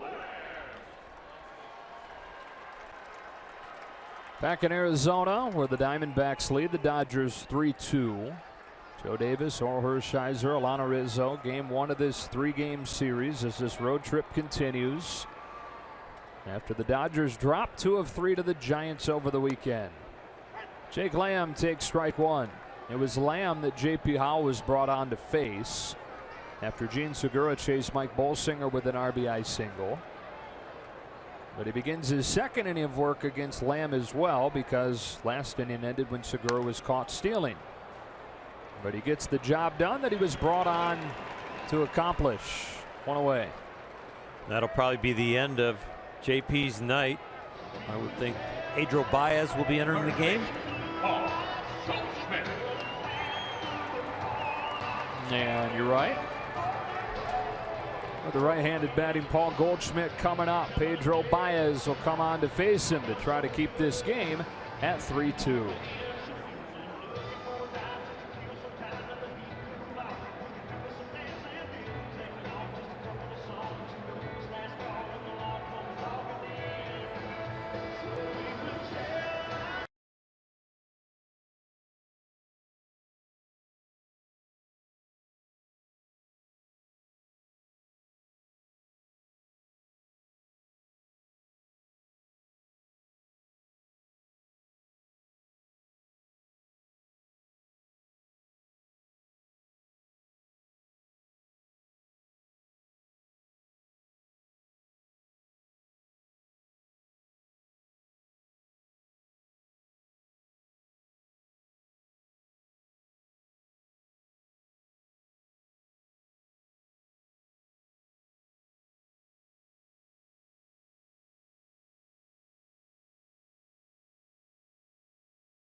Is brought to you by Nissan. Choose Nissan today for great offers on our most exciting lineup ever. Shop ChooseNissan.com. And by Energy Upgrade California. Energy tips, rebates, and financing options are available at EnergyUpgradeCA.org. Double switch for Dave Roberts here. Howie Kendrick in left field, and Pedro Baez into the game to pitch. Right-hander on right-hander matchup. Baez on there to face Paul Goldschmidt. And like J.P. Howell, since mid-May, Pedro Baez has been a different guy. In his last 10 innings, he's given up just 1 run. With a 10-to-1 strikeout to walk ratio during that stretch. Misses high, ball 1. Arizona lineup has to turn it up a little bit now. You think about back to Mike Bolsinger, the top out fastballs at 88, 89. Pedro Baez will be somewhere around 96 to 99 miles an hour.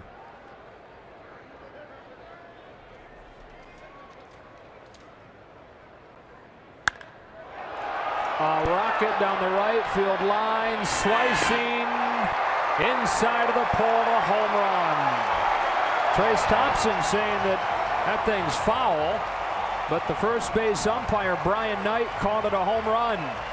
The bullpen thinks it was fouled as well, and no doubt the video review process has started in the Dodger dugout.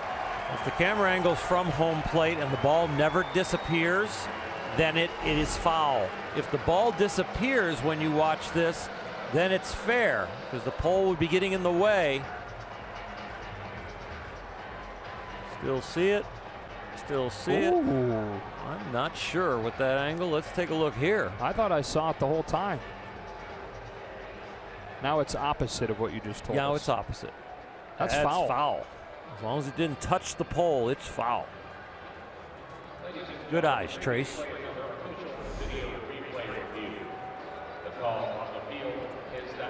Had some help from his pen as well. They're all sitting down there calmly waving foul. They're all seated directly below that foul pole. The issue that they'll have in New York is, do they have conclusive evidence that it doesn't graze off the foul pole? Because you have to be sure.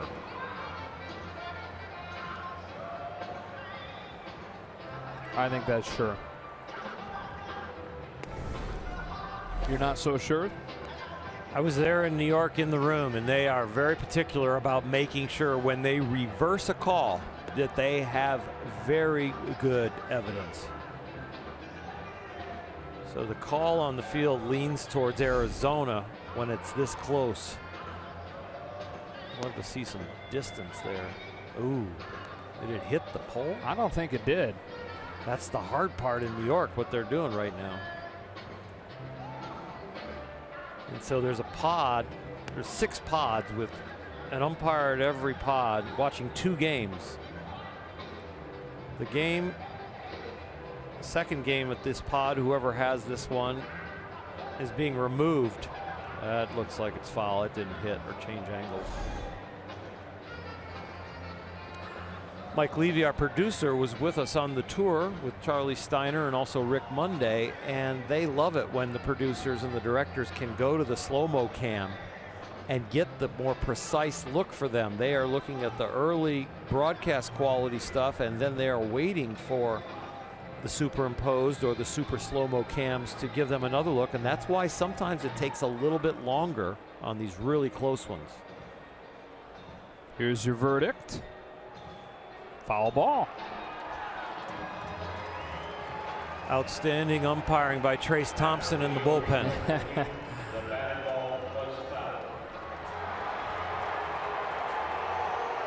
So Pedro Baez dodges a bullet. A little more than 2 minutes on that review.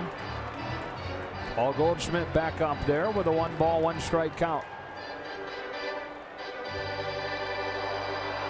Nice job by the guys in the truck, giving them a good look in New York.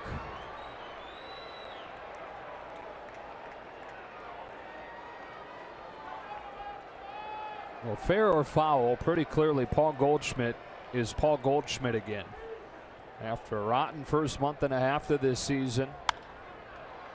Shanks one foul, and it's 1-2. He's reached in 18 consecutive games and hitting close to 400 during that stretch to lead the National League. Yeah, base percentage had remained well above league average. He was getting walked a ton. In fact, he's been walked more than any player in the National League. And now he's starting to swing it again. For a lineup that desperately needs him to. Number 2 in the National League in runs last year, but with no A.J. Pollock, and with Goldschmidt struggling, Peralta not producing the same kind of numbers he produced last year, Tomas fading, his offense is struggle.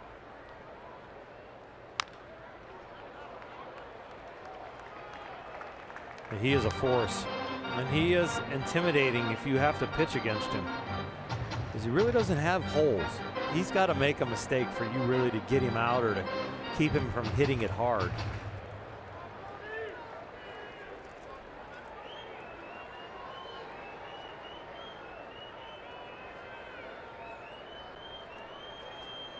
I wouldn't mind to see something up and in right here. Been just wearing out the outside part of the plate. There's got to be a little bit of a hole in there, but we're going away. Fastball got him. So minutes after it looked like Goldschmidt has hit his second home run of the night, Baez gets him with a fastball. Excellent pitch. It looks like Goldschmidt's even cheating or creeping inside. You see the front side start to leak early. He says it's got about time he come in there, but they don't. They stay away. And he's a little bit upset.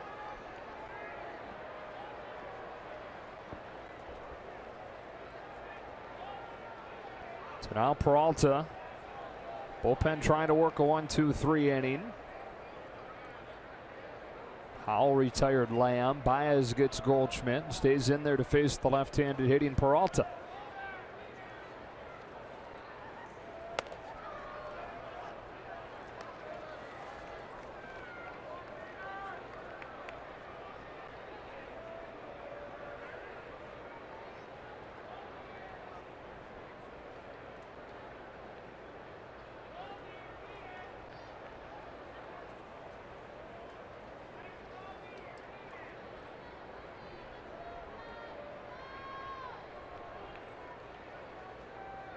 One of the things the Dodgers have wanted with Pedro is to speed up his tempo.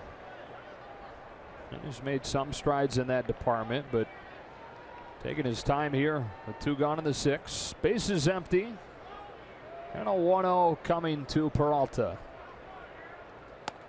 1-1. Pulled the string on him.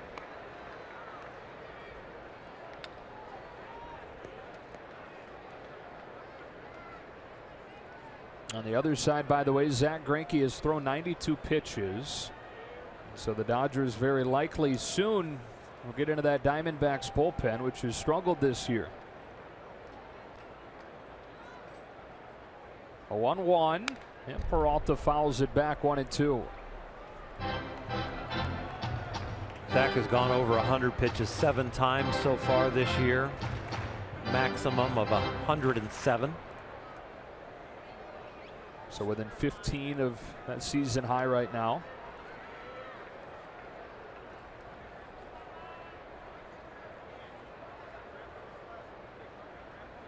9-1-2 due up for the Dodgers in the 7th. Back-to-back strikeouts on fastballs for Pedro Baez, who I don't know if he was sure that was the 3rd out, but it's a 1-2-3 inning between Howell and Baez.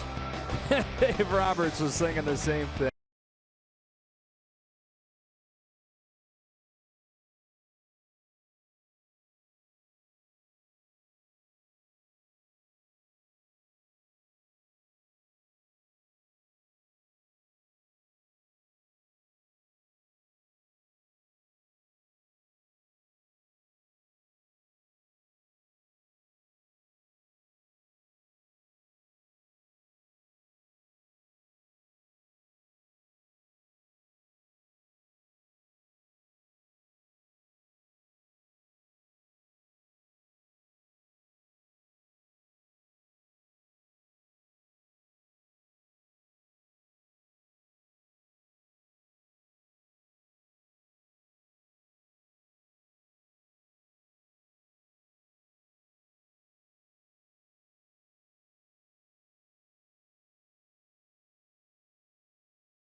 Our Honda in-game box score now. Corey Seager with the longest home run of his career.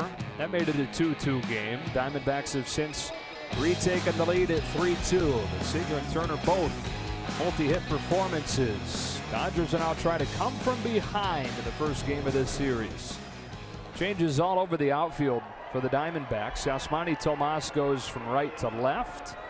Michael Bourne checks into the game in center, and Peralta slides from center to right. Got all that? I got all that. All right. They improved it a little, getting Michael Bourne out there. Yeah, he's a recent acquisition. Zach Greinke, his 93rd pitch of the night, is high to Howie Kendrick. Of course, A.J. Pollock was the guy out there, and he was so good in center, but injured prior to the season in the final spring tune-up, broke his elbow. They went to Chris Owings out there. Owings hadn't played center field since he was a kid, literally a kid. And Owings recently put on the disabled list himself. So you go from Pollock having one of the best center fielders in the game to Owings doing a nice job but out of place to now having to shuffle different guys in there. And most recently, it's Bourne that they've signed to shore up the defense out there in center. Now, Pollock, a huge loss. Not only the Gold Glove out there, but offensively. Runs scored, he was second. Hits, he was second in the National League. Stolen bases, fourth. Batting average, he was fifth. He was a force right there with Goldschmidt. One of the reasons they had such a great offense last year. Yeah, one of the most underrated players in baseball. A.J. Pollock had turned into. And it was obviously because Goldschmidt is in his prime, but also because A.J. Pollock is entering his prime that led the Diamondbacks really to go for it this offseason and go out and get a guy like Zach Greinke and go out and trade away several key pieces to get Shelby Miller. This is in the final spring game. Pollock coming home, and it's hard to even watch the way his elbow gives out. And he had an injury like that in the past, and he thought when he did this right here, he pretty much knew he was in trouble. He had felt that pain before. Really didn't do it on the slide as much as it looked like he did it when he went to press to get up. And who knows that what happened on the impact of the slide, if that set up the weight-bearing incident. Missed an entire minor league season the first time that he did that. And I think initially he was hoping that there'd be a chance he'd come back by the end of this year. But as it stands right now, no reason to rush back from an injury like that. With the Diamondbacks 10.5 games out of first already. Howie Kendrick battling against Greinke. And the 2 one-run losses in San Francisco really stung the Dodgers. Would have been a lot closer to the Giants than 5 games back if they could have figured out a way to muster a few more runs. And a 1-run defeat here with 9 outs left for the offense would really sting also. So they need to get off the deck.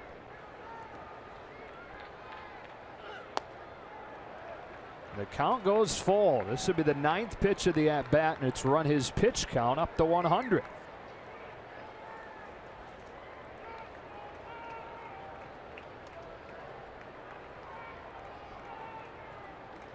Bullpen stirring for the Diamondbacks in a 3-2 game in the 7th. Howie Kendrick leading off this 7th inning and battling to a 10-pitch AB against Greinke.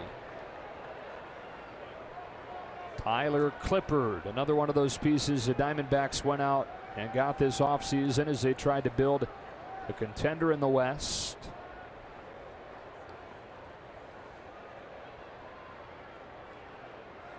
Top of the order after Kendrick. He waits on another 3-2. And shoots a base hit to right field. That is a pro AB from Howie Kendrick to start the 7th. On the 10th pitch against Zach Greinke, an opposite field single. So right, Joe. The 10 pitches to build the pitch count to get into the pen possibly a little sooner, and then to turn it into a base knock after fouling off a couple tough pitches. Howie Kendrick comes off the bench and does the job. For a guy who is having by far the worst season of his career, to come in cold and put together that kind of trip against one of the game's elite pitchers, that's impressive stuff. And gets it back to the top of the order for Chase Utley.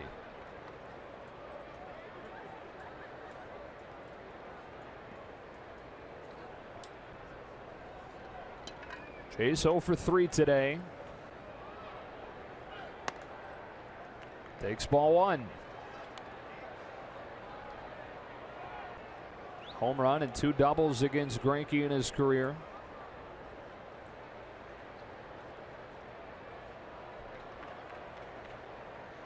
Zach is always around the plate, and if you did want to play hit and run, pretty decent count right here to do it.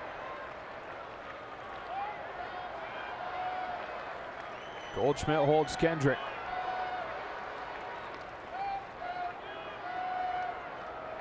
And I think Zach Greinke was singing the same thing you were. They're singing the same tune.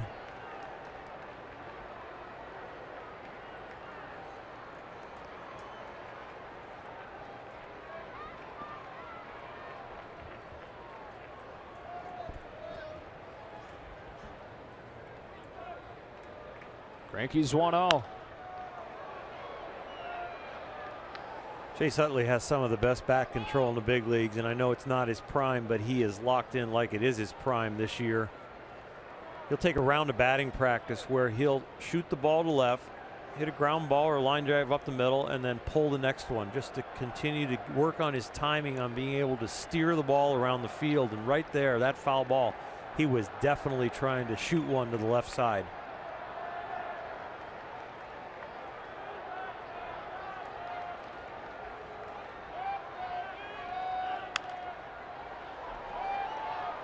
And again, getting the hands in real close to his body, holding the angle of the bat so the ball will go to left field.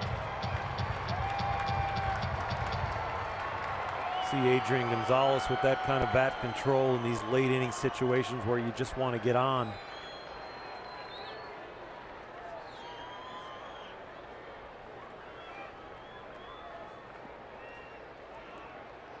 Tyler Clippard ready down in the Diamondbacks bullpen. Zack Greinke ready for his 106th pitch. And Utley takes it in the dirt, 2-2.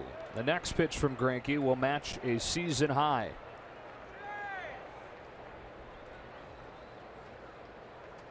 And his first start against his former team. And believe it, it's personal for Zack.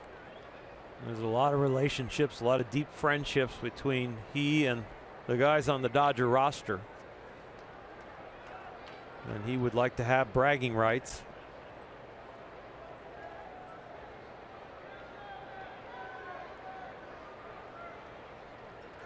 Kendrick at first, 2-2, foul tipped and bounced up there, so we'll do it again. Castillo couldn't squeeze it. Now Greinke, the story goes, was within hours of choosing between the Dodgers and the Giants during free agency. Both teams gave pretty equal offers. Arizona reached out for the first time about 5 hours before they wound up agreeing with a deal to Greinke. Touched base with his agent Casey Close. Added the extra year, a bunch of extra money, and landed him. 2-2, full count.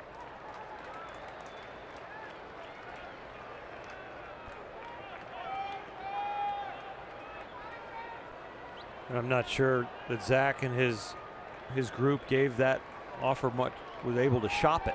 It was kind of like sign it before you leave the office or it's not there. There was even some thought from the Diamondbacks when they asked Casey Close's agent, has he already moved on? Is he making his decision now? And they barely were able to even push an offer across to him. There goes Kendrick. And a fly ball to left. Yasmani Tomas has it for out number one.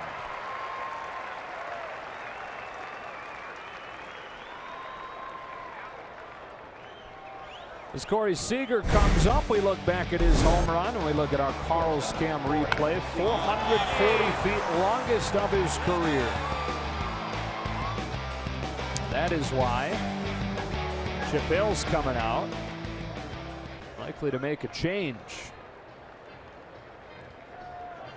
As far as he hit that ball, that was double meat. If you're going Carl's Cam, that's a double.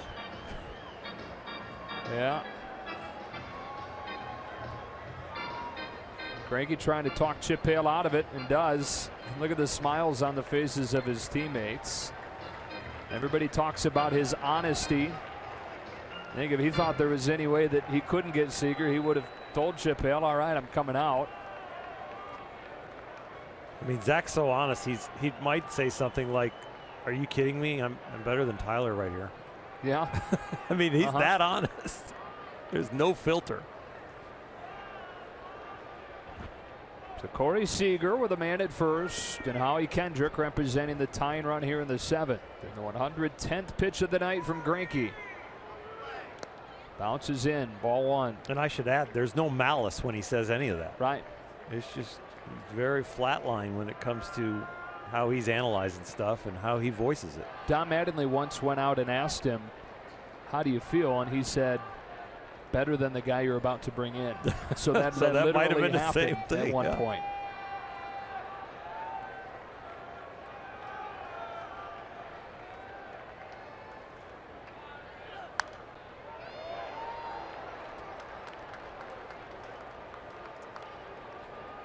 Seager's reached all 3 times against him. Singled and scored in the first, walked in the third, homered in the 5th. Here we are in the 7th. Howie Kendrick led off the inning with a single. After that pitch, a lot of times from Zach Greinke, you see the changeup. Looks like they're coming fastball up and in. And missed with it, 2-1.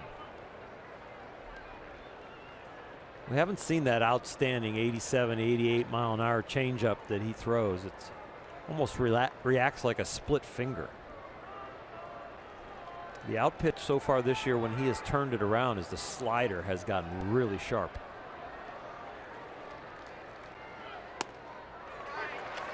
That was that change, fading back over the inside corner to even the count on Seager.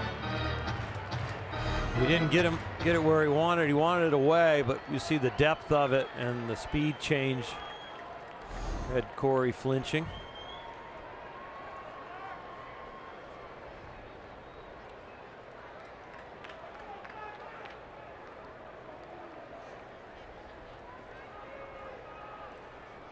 Greinke told Chip Hale to head back to the dugout because he wanted Corey Seager. And now he's got him at 2-2 with a tying run at first. Seager floats a fly ball off the end of the bat. It carries on Tomas, but he's under it for out number 2. He went fastball in and then he went change up to get him out there to left field.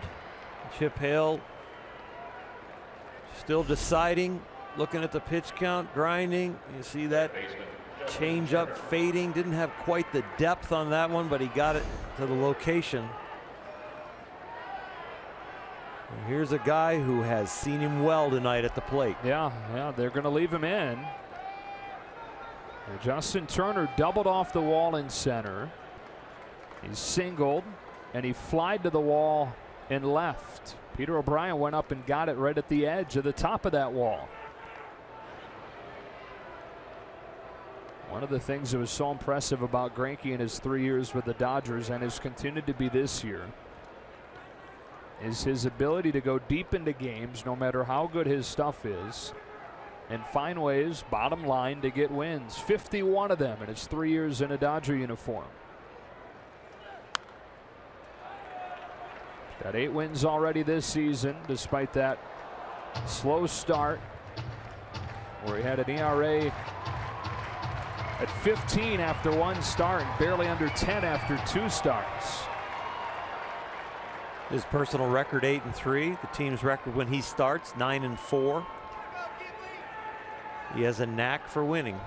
The Dodgers want to tie this one up and maybe even pin an L on him with a home run right here. Rides in on Turner. 1 ball, 1 strike. Just like the at bat with Corey Seager. That's the purpose pitch. The fastball in to Corey Seager before the back-to-back changeups. Had no idea, no reason that he wanted to throw a strike. He's going to show in, and now he's going to do something on the outside part of the plate.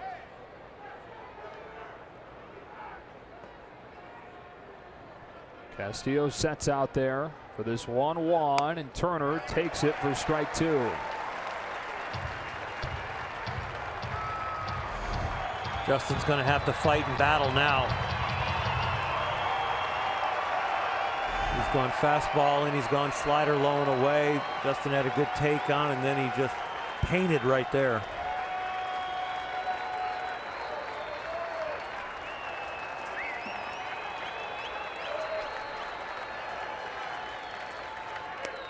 Slider lays off 2-2. 119 pitch coming up, and that will match his season high from last year. His career high is 125. That was all the way back in 2009, his Cy Young year with Kansas City. Chip Hale grinding on the situation and grinding on a $200 million pitcher that he's taken a pitch count up close to 120.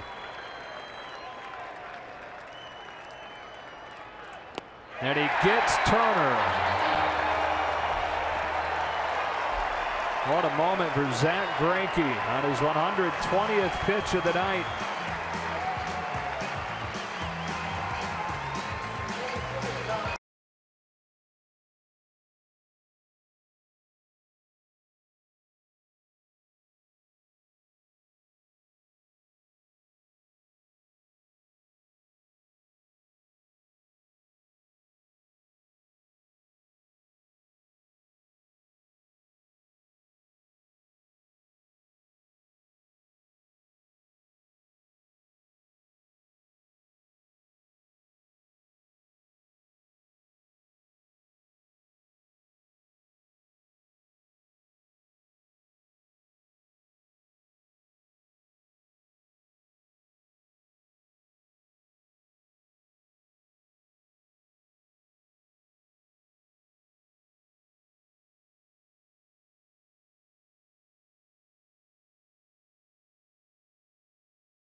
Everybody, a quick update for you on outfielder Andre Ethier. He had an x-ray tonight. Didn't show anything conclusive. Pretty status quo for that. The CT scan that he's going to have been pushed back a little bit. Not necessarily a setback, but he has a couple of boxes to check off as far as baseball progression-wise, kind of like hitting off the tee and a couple of other things before they feel it's even necessary to do that CT scan. The CT scan would really be right before he starts live hitting. So x-ray, nothing conclusive. Status quo, still a bit more for that CT scan to happen, guys. Okay, thanks, Alana. Pedro Baez out there for the 7th inning against Wellington Castillo. There's strike one. Zach Greinke getting a little bit more arm exercise with that right arm with the high fives right here after getting out of that jam. Now the Dodgers are going to have to come back on the bullpen.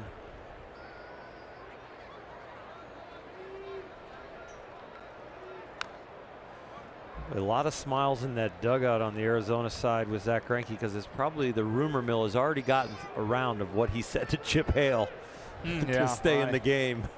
Yeah, you saw the smiles on the infielders' faces.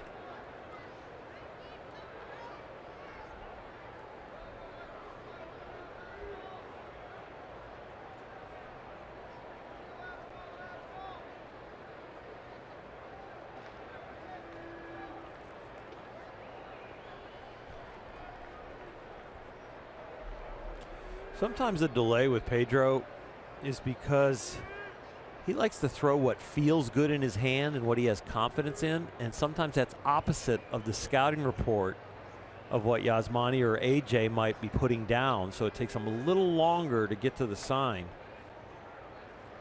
And I think they've found that it's better off result-wise if you let Pedro throw what he's confident in and feels good in his hand, because everything is so exceptional, than to have him be slightly tentative and pitching to a scouting report. And I really believe that too. There's a conviction to a pitch that if you don't have it, even if it's the right pitch for the right situation, you throw it to the general area. If it doesn't have that finish to it at this level, it gets hit.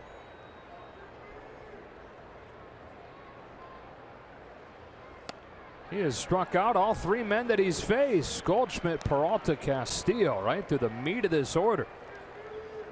Well, Dodger fans, head to the Dodger game Thursday, June 16th. First 40,000 fans in attendance can add to the retired number pin collection presented by 76. This one features number 4 The Duke of Flatbush, Duke Snyder. Go to Dodgers.com/promotions for more information. Michael Bourne batting for the first time.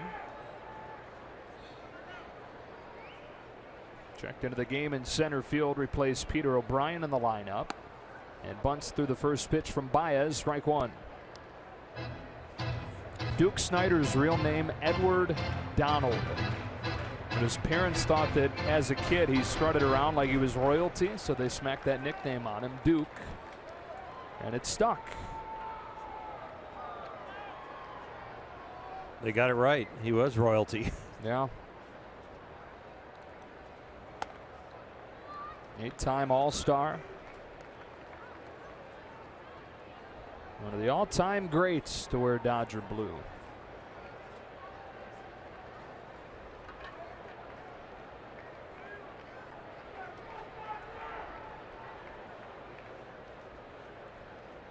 Baez to Bourne with a 1-1 pitch. And Bourne swings through it, 1-2, a changeup. That's a pitch that's really starting to come along for Pedro. Trying to slow the league down. They're used to the 95, 96, 97, all the way up to 99-mile-an-hour fastball. The really hard slider that is not that much of an off-speed pitch, so that changeup helps an awful lot. And makes them late then on the cheese. Which is already impressive, even without the changeup. I mean, Pedro's fastball is so good, he could tell the big leaguers it's coming and it's still hard to hit. Yeah, does he have to hit a better location if they know it's coming? Yes. And that's why at times he was hot and cold with just the fastball and slider. But adding the changeup, put it in the back of their head, make everything better. Changes the eye level, 2-2. 7 innings tonight from Zach Greinke. Allowing a run in the first on a Turner double and a run in the fifth on a Seager homer. But after a leadoff single to Howie Kendrick in the seventh, retired the next 3. Same thing he did in the third. Gave up back-to-back base runners, a walk and a single in that third inning, and then back-to-back Ks and a pop-out. He gave up a 1-out double in the sixth. Gave up a 1-out double in the second. Dodgers have had all kinds of traffic tonight, but been unable to cash in and trailing 3-2 in the seventh.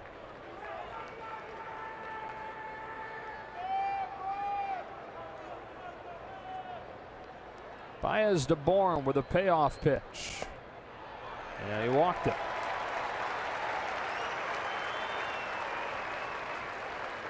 The last 3 pitches there, so Pedro looked like he's almost pitching away from contact. But his stuff and changing speeds right now should not be fearful of the plate. Look for the double play ball now.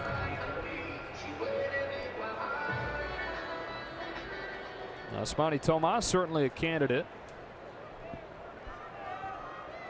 0 for 2 today, and that average continues to tumble after a good first month. With a second-year big leaguer from Cuba.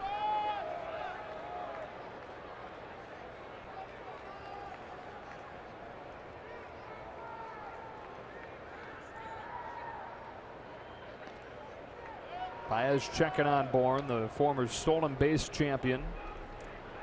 3 consecutive seasons. He led the National League, 61 steals in 2009. 52 in 2010, 61 again the following year. But he's dealt with hamstring problems the last few years, and that sapped his speed.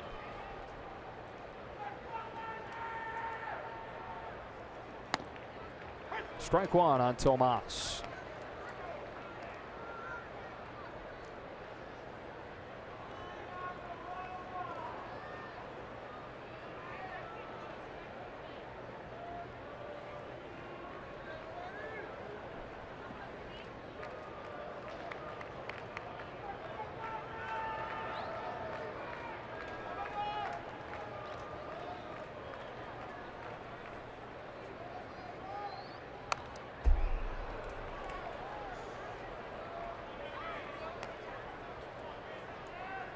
Advantage Baez and Dodgers right here. Tomas didn't like the first strike call, and right there, indecisive on that high one, gets a foul ball. So you got to feel pretty confident that you can put him away right here or make him hit a weak ground ball for you. Make a quality pitch or two and get another out.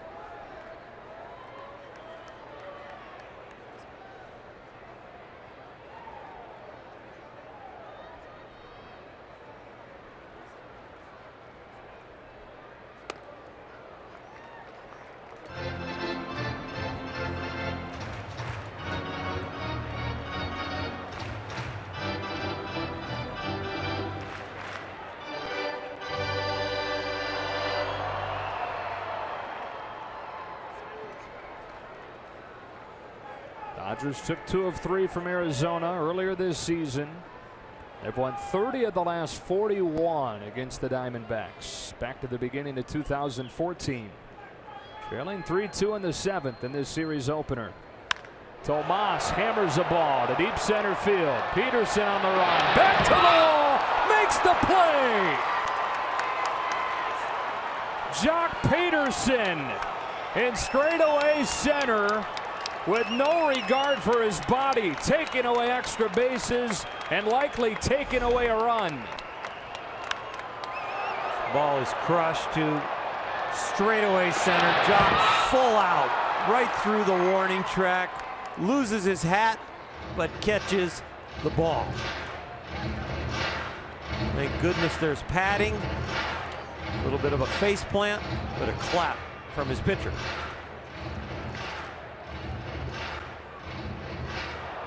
May have had a chance to double off Bourne had Seager gloved this cleanly on the relay, but Bourne back in there safely. And 2 gone for Ricky Weeks Jr. See the remnants of Bourne's hamstring problems there with that giddy up back to first base, kind of dragging that leg. Jock checking the thumb and the wrist out of the left hand. Well, on a year where the Dodger offense has struggled, where the starting pitching outside of Clayton Kershaw has been inconsistent. Bullpen had the slow start. The one thing that's been there pretty much all year has been the defense. And it comes up big here in the 7th. Ricky Weeks Jr. takes one that kicks away. Bourne will move into scoring position and hold there. Dodgers come into the game number 2 in the majors in defensive efficiency. Defensive efficiency, all it is the percentage of batted balls that you turn into outs. Percentage of batted balls in play that you turn into outs.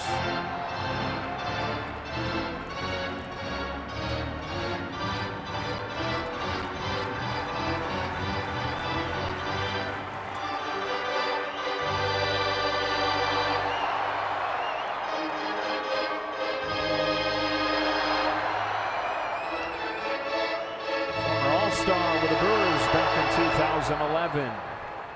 Same team that Zach Greinke spent a few seasons with. They were teammates on the Brewers. During Greinke's 2 years there, 11 and 12. Diamondbacks with some insurance is second in the form of Bourne. And Baez to Weeks with a 1-0. Nicely placed, huh? It's like a laser on the outside corner. Control your brain, control your body, control the baseball.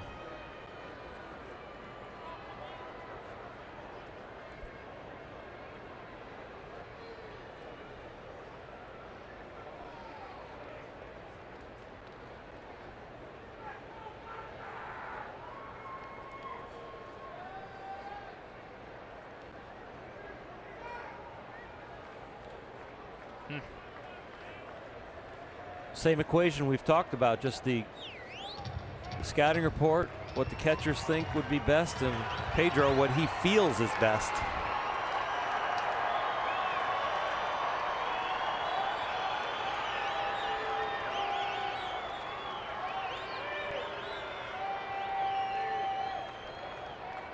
He lets the 1-1 fly, and Weeks takes it low. 2-1.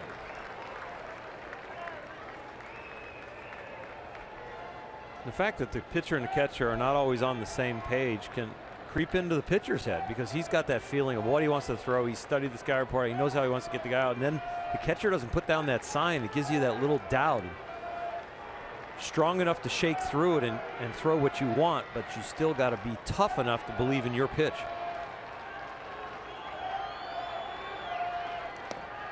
Nice slider, 2-2. Was it the change? Ball had great depth, and the only reason I think maybe it was a change just because it went left to right.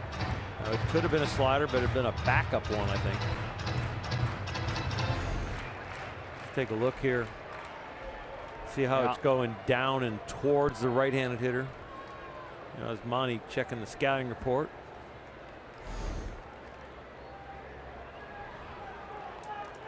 With all the information today, I'm surprised they can fit it on something that small. 2-2 to Weeks. Line to center. Hangs up for Peterson. That's an important run that stranded out there at second. Baez with some help from his center fielder. We remain in a 3-2 game as we head to the 8th.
Premium, the #1 live streaming sports service, delivers everything you've come to expect and more. You can watch every out-of-market game live in HD and over 400 supported devices. Also includes a subscription to @BAT Premium, the #1 app for live baseball. Visit MLB.tv for details. Back inside Chase Field, Daniel Hudson on to pitch the 8th inning for Arizona. And in a bullpen that was taxed early because the starters weren't getting length, and it's just not been very good overall. He's been one of the bright spots. Daniel Hudson's assignment usually is the 8th inning. They go with Tyler Clippard up in the 7th. When Zach Greinke looked like he was struggling, that's his role. Hudson gets the 8th, and Ziegler gets the 9th for the save. That's pretty much been Chip Hale's pattern throughout the year. Middle third of the Dodger order against Hudson. Ball 1 to Adrian Gonzalez. It's weird that the pen as a whole has not been good, because you look at the 8th and 9th innings, you have Hudson, who has a sub-2 ERA, and you have Ziegler, who's converted 40 consecutive saves back to last May. That's the 10th longest streak in Major League history. Gonzalez fans 1-1.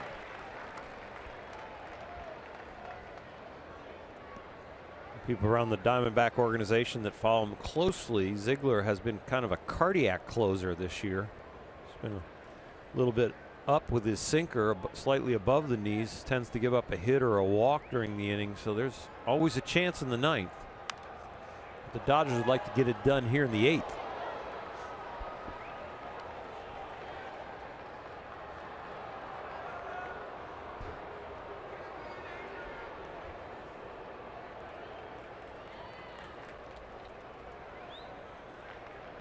Adrian 0 for 3 tonight.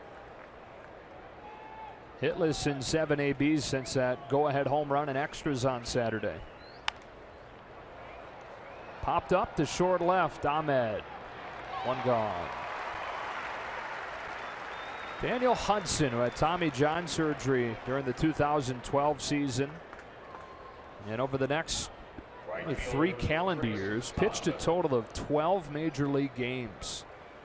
And he's worked himself from a former starter to a guy who went through Tommy John to one of the best relievers statistically this year in the National League.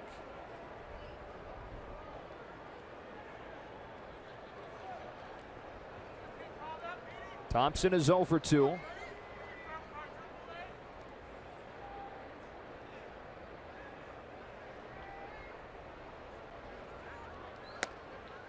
Ball 1.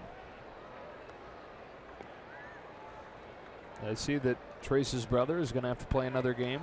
Cavs hold on to that. They did. I think they won by 15 maybe. So heads to a game 6.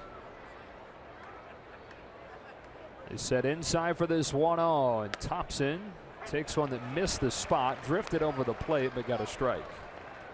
Yeah, 112.97. Kyrie Irving and LeBron James both had 41 points. So they've been waiting on their 2 stars to produce like that.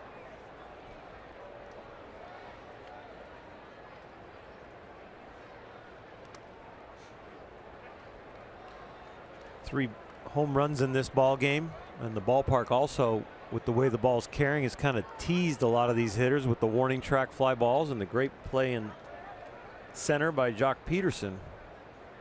You still want to try and build an inning here with 5 outs to go in the Dodger offense. 2 out, nobody on with Jock coming up. Maybe you let him loose, swing for the home run. Still looking just to reach base right here if you Trace.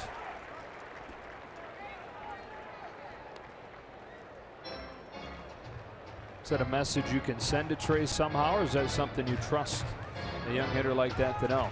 Well, you watch the approach during the at-bat if you're Turner Ward, the hitting coach, or Dave Roberts, and you see if the philosophy of what you'd like to have him in the box is matched up. And if it isn't, then you address it later.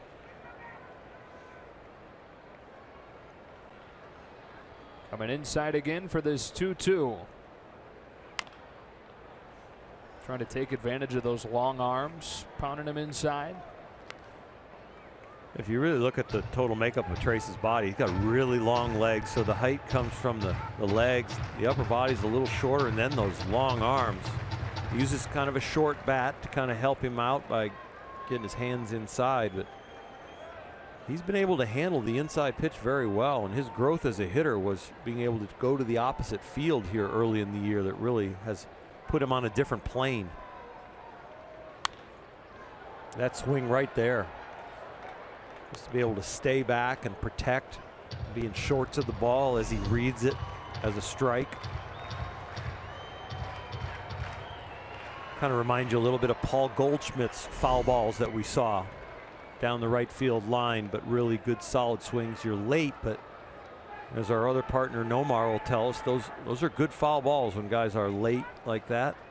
They're just a click away from hitting it good. Came inside again, fouled it again. You would expect a lot of guys with Trace's experience, which is very short, to be out already. And it just shows you how good he is at a very young age here at the big leagues. Put this kind of battle on a great 8th inning pitcher. 8th pitch of the AB, and he takes it to run it full.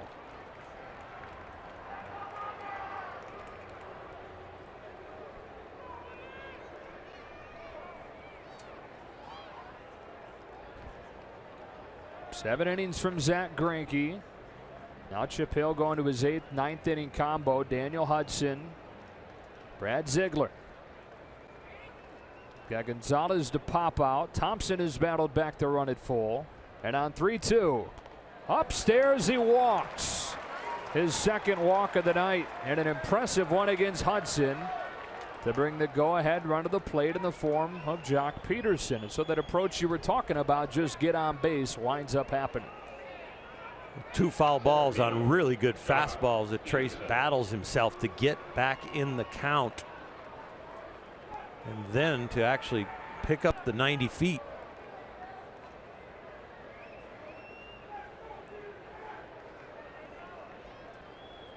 And now tonight where the ball is carrying like crazy, you're one swing from jumping in front.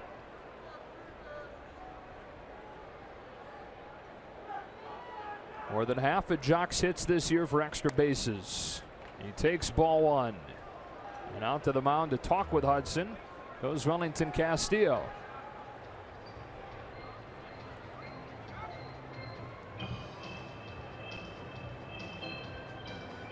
That look on Chip Hale's face is like, Hudson's been dominant this year. He lost Thompson and misses badly with the first one to Peterson. It's starting to smell like the momentum is shifting. Nothing has happened on the scoreboard, but I feel like you're backing the Diamondbacks into a corner right here. And as good as Hudson has been overall, he has given up a run in back-to-back outings. So there have been some chinks in that armor lately. Is 1-0. 2-0 on Jock Peterson.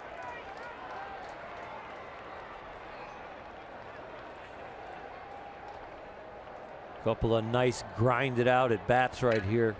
One that Thompson finished off, and this one that Jock has built.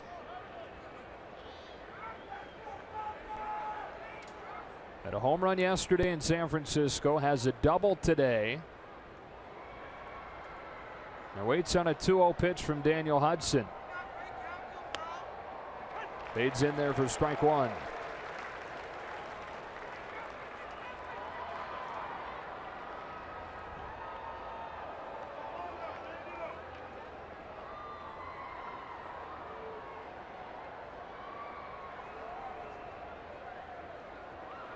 Thompson the tying run at first, held by Goldschmidt.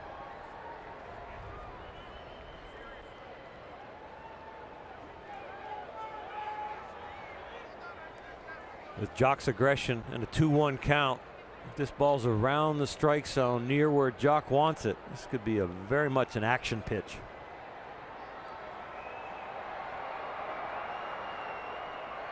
Two-one. Inside, 3 balls and a strike on Peterson.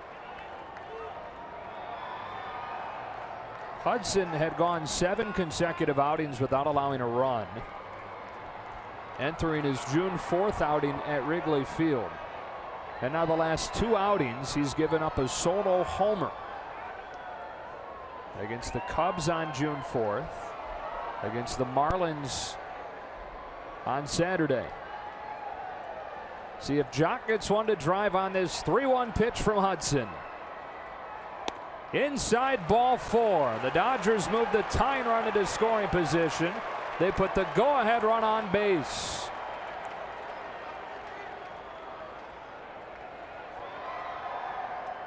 Quickly, Mike Butcher hops out of the dugout for a little visit here, probably encouraging him that your stuff is great. We just need to get it over the plate. A lot of thought going on between Castillo and Hudson.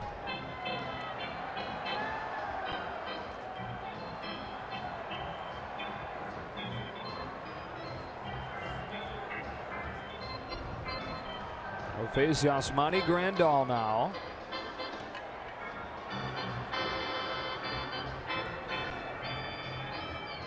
Grandal tonight is 0 for 3. The Dodgers with another runner in scoring position opportunity. They're 0 for 9 in these situations tonight. The same situations that have plagued them over the last week. Curtis, the lefty. Ziegler, the closer, the righty.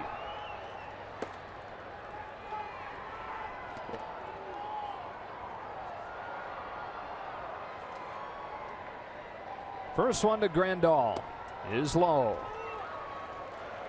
Kike Hernandez due to bat next in the pitcher's spot after an earlier double switch. Thompson the runner at second, great speed. Peterson decent speed at first, representing the go-ahead run. And a 1-0 to Grandal. That's low. Hudson all over the place. 2 balls and no strikes on Grandal. Now you keyhole him for sure. He has proven that he is not throwing strikes, that he has lost the strike zone. So you don't automatically take, but you really zone him into your sweet spot.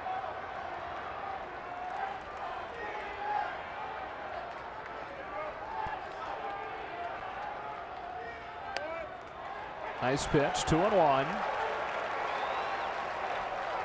Yasmani didn't like it, but a little changeup that finds the inside corner just barely. Grazes the strike zone. Dave Roberts doesn't like it. You get that kind of barking from the bench when the pitcher has not earned that borderline call. Carlos Torres, home plate umpire tonight. Here's a 2-1. Sweeps inside. 3 balls and a strike on Grandal. Hudson has already walked Thompson. He's already walked Peterson. And he's fallen behind the Dodger catcher. 3-1. And Carlos Torres hearing it from both sides now. Chip Hale trying to protect his pitcher. 3-1 pitch. He walked it. And the base is loaded for the Dodgers against Hudson in the 8th.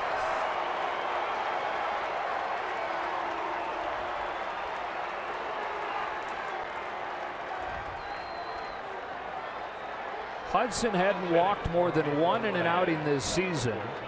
In 24 2/3 total, he'd walked 6.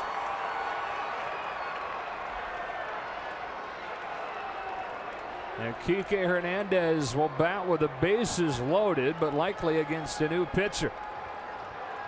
Chip Hale makes the call to the pen. He'll bring on his closer, Ziegler. Hudson just didn't have it tonight. And the Dodgers will try and make it hurt. Bases loaded with 1 gone in a 1-run game in the 8th.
Sportsnet LA is brought to you by BMW. See a Southern California BMW Center today for exceptional offers, or visit SoCalBMW.com. And by Children's Hospital Los Angeles. We treat kids better. Brad Ziegler's converted 40 consecutive save opportunities, and he's into a tough one here with the bases loaded after Daniel Hudson walks 3 in a row.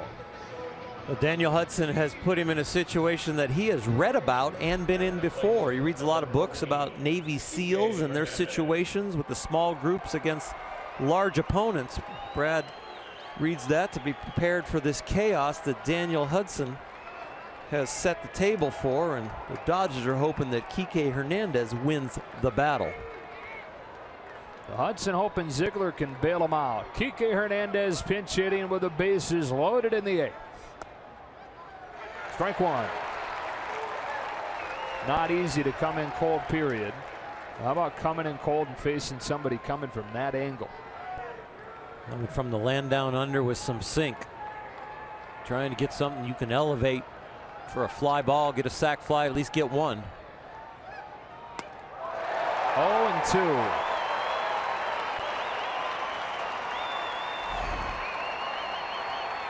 The slider gets a swing and a miss, but since 2008, the most double plays.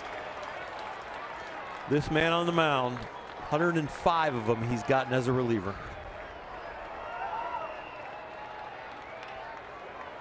After Hernandez, it's Kendrick. Ziegler's 0-2. Got him. On 3 pitches for a huge second out. Sinker, slider, slider, expanding the plate, taking it from the corner, off the corner, missing the end of the bat.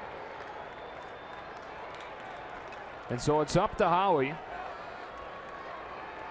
who singled on the 10th pitch of the at-bat against Zach Greinke his first time.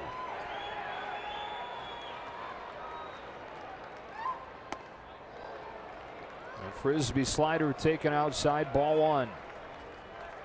Dodgers have stranded 7 runners tonight. They are 0 for 10 with men in scoring position. They trail 3-2 but have the bases loaded in the 8th.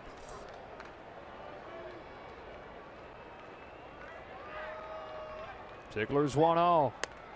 Strike one.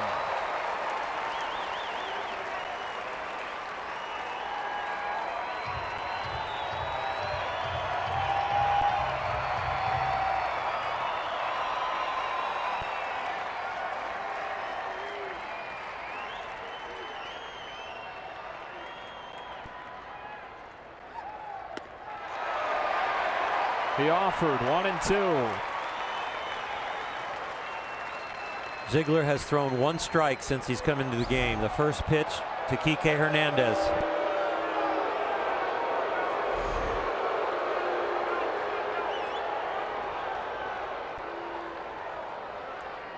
Clearing up the scoreboard. It is a 1-2 count.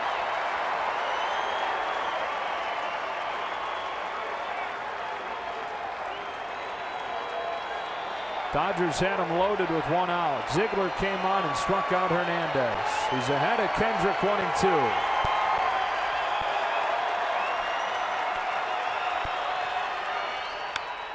Line towards center. On comes Bourne. Lays out and makes the play.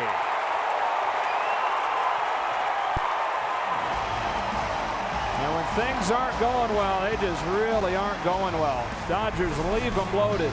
Bourne steals a hit from Kendrick. 3-2 to the bottom of the 8th.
Dodgers in the top of the 8th inning. Perhaps they can do something in the top of the 9th. After the game, Access Sportsnet Dodgers brought to you by Nissan. John, Jerry, and Ned break this one down, including Mike Bolsinger's 4 2/3. We'll talk about the offense against former Dodger Zach Greinke. I'll be in the clubhouse to talk to Dave Roberts and the guys. Joe?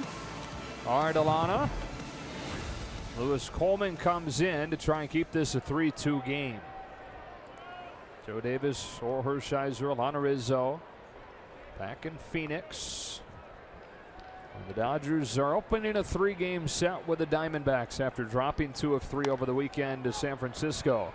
Nick Ahmed taps the first one to Adrian Gonzalez. Coleman covers first and needs just one pitch to get the first out of the 8th. Well, you know how much spin that ball had on it when Adrian Gonzalez has trouble with it. It's a cue shot down there and chalk your stick and spin it over there. Adrian able to grab it quickly, get it to Lewis after bobbling it. Second pool reference of the trip for you. Played a little billiards my freshman year in college. Was also academically ineligible. I probably spent too much time in the pool hall. What came first, the academic ineligibility or the pool hall? Oh, the pool hall and the bowling alley came first. Yeah. My dad had to convince the dean of the business school at Bowling Green to let me back into school, and I found out if I go to class, I got pretty good grades. I just didn't go. Yeah. I made the dean's list the rest of the way. Good. Thanks. Get in line, all right? Still didn't graduate, left after a junior year. Gene Segura with one gone in the 8th inning. He's 1 for 3 today. It's his RBI single in the 5th that has the Diamondbacks in front right now. Strike one. The reaction of a guy seeing Coleman for the first time. We had Ziegler on the other side come in and get the Diamondbacks out of Daniel Hudson's jam. Now you get the same arm angle from Lewis Coleman, and both have outstanding sliders.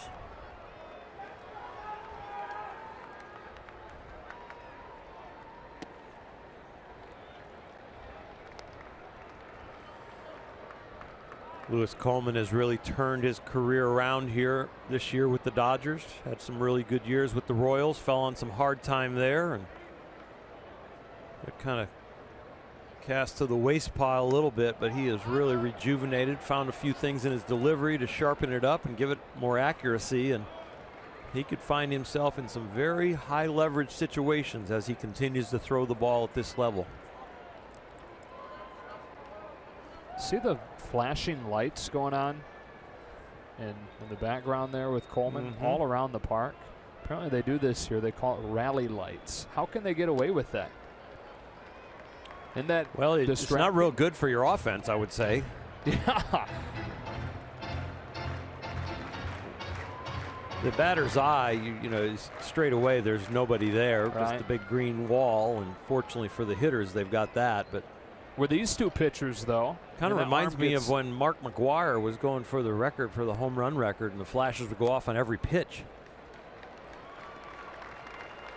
Last outs of playoff series and World Series, you see it with all the phones now, everybody taking pictures. Wonder how many people claim to be the inventor of the rally light here in Arizona. I want to know how many runs Arizona's gotten when the lights are flashing like this. Let's just hope it's not something that catches on. Smack through the middle into center. Segura with a 1-out single.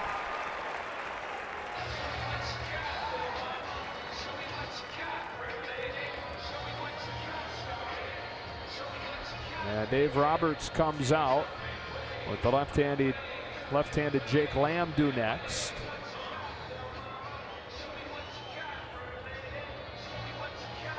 And he will make a change. 3-2 game. Adam Liberatore comes in.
allowed a run in his last 13 games dating back to May 20th.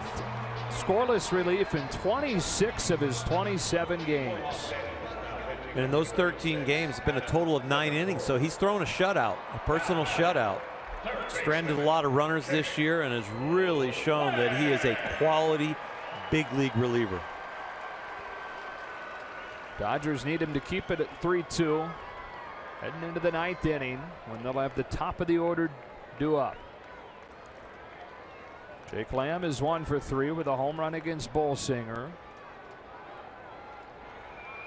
2 of the 3 runs for Arizona tonight coming off of solo homers. Paul Goldschmidt had the other.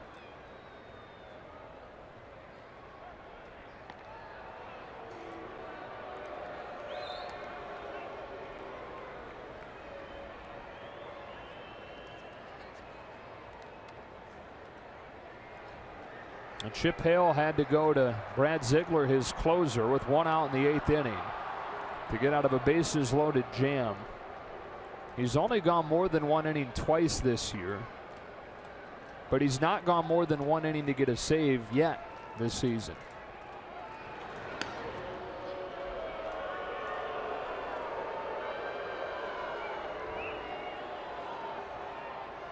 Ziegler will face Utley, Seager, and Turner, the guys coming up that you'd want.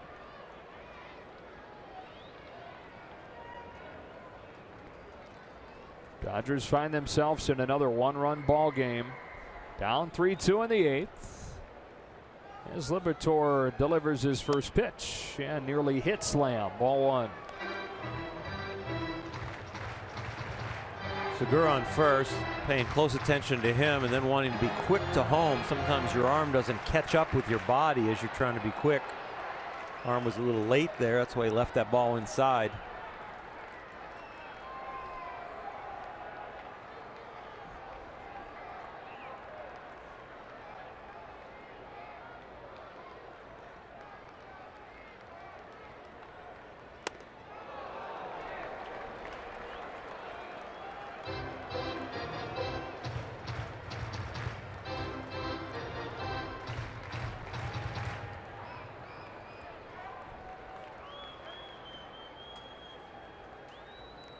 This is the time to give in and attack right here with a strike. Man's only on first. Extra base hit it takes to score him. The walk is what kills you and puts somebody in scoring position. So get right back in the strike zone right here.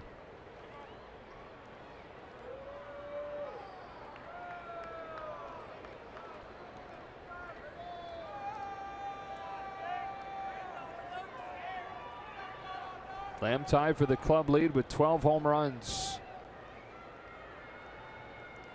Waits on this 2-0. Way inside again. 3 balls, no strikes. 3 misses in the same place. Go to your toolbox and make an adjustment. Been so consistent and so dominant this year. This is a rarity to watch him fall behind.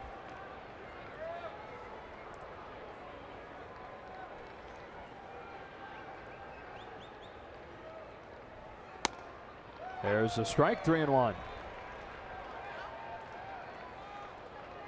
Right-handed batting Paul Goldschmidt is on deck. Joe Blanton had been warming but has since sat down. Now whether that's because he's ready or because they told him to sit, guess we'll see when Goldschmidt comes up.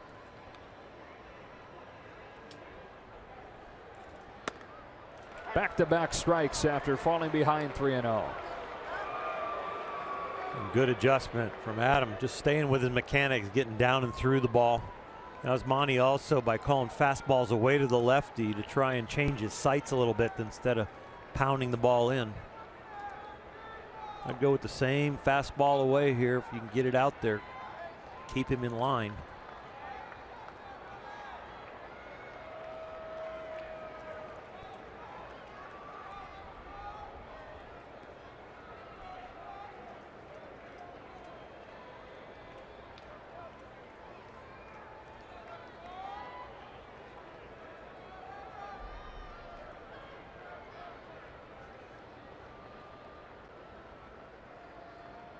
Liberatore's 3-2 is fouled off.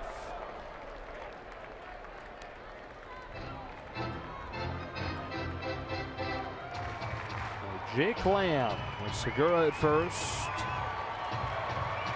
And one gone in the 8th inning.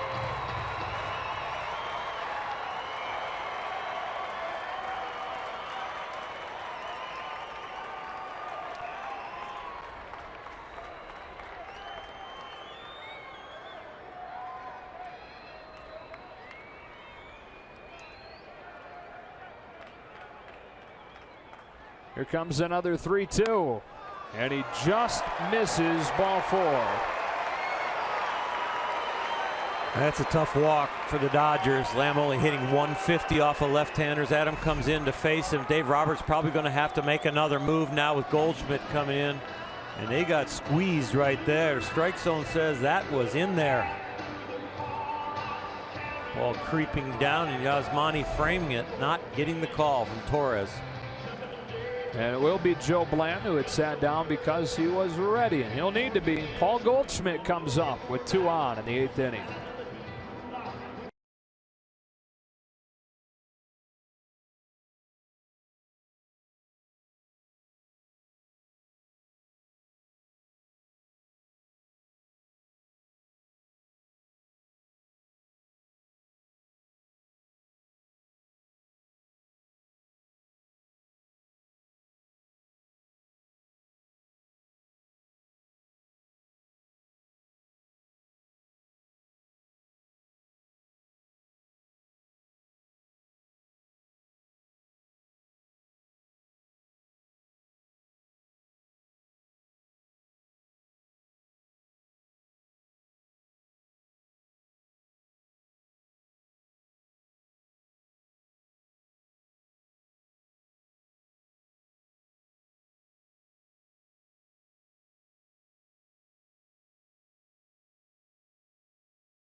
On to face Paul Goldschmidt, trying to keep this a 3-2 game with men at first and second and 1 out. Joe has done an outstanding job. Enjoys work coming in back-to-back games, 3-4 games in a row, no problem for him. And he has really resurrected his career, and the Dodgers are so glad to have him, and he's got quite a challenge now at the plate. Now Goldschmidt tied this game at 1 in the bottom of the 1st inning with a solo home run against Mike Bolsinger. And then initially thought that he had hit another. It was ruled a home run down the right field line in his 3rd trip up against Pedro Baez, but upon review, it was revealed that the ball had steered just wide of the pole. Started him with a slider, strike 1. Goldschmidt looked like he was taken all the way there just to get a read on Blanton's release point. Segura and Lamb, the runners, both good speed. Slider again, 1-1.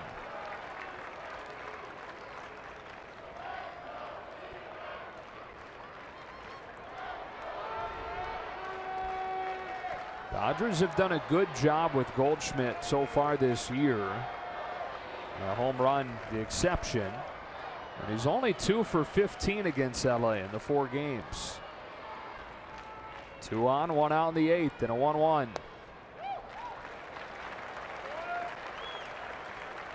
A 2-seamer right there, looking for a double play ball. Joe has a tendency to throw 2, 3, 4 sliders in a row to righties, but Goldschmidt has had such a good approach using right field today. Trying to mix him up a little bit.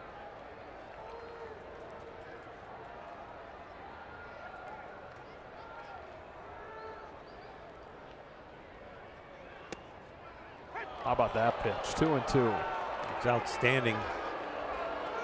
Slider and a 2-seamer in between, and then here A four-seam fastball that just paints the corner. A little foul through / leg kick from the back leg.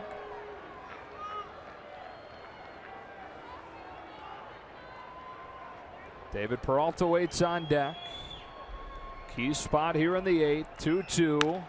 Bouncing ball. Seager's got it. There's one and there's two. 6-4-3 to finish the inning. Joe Blanton gets the job done in a big way against Paul Goldschmidt. Pitcher's best friend and Dodgers' best friend to stay down by 1 with a chance in the 9th.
Big part of the reason why the Dodgers right now have a 5-game deficit in the West. The 12 losses in one-run games, 4th most in the majors. That includes back-to-back one-run losses against San Francisco. 5-4 on Saturday, 2-1 last night. Where they bring the top of the order to the plate. Chase Utley, Corey Seager, Justin Turner against Brad Ziegler, who has not gone more than 1 inning for a save this year. Ziegler came on to get the final 2 outs of the 8th inning with the bases loaded. And he delivers ball 1 to Chase Utley. I'd be very surprised if Chase Utley hits the ball to the right side. I think he's going to attack with a ground ball because of the sinker right-hander. He's going to attack that left side with something on the ground.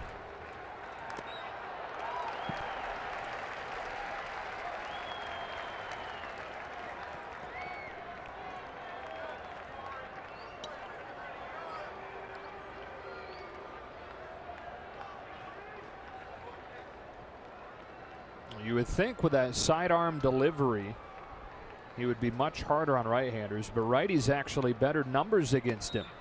2-1. Right-handers hitting .321, left-handers hitting .261 against Ziegler.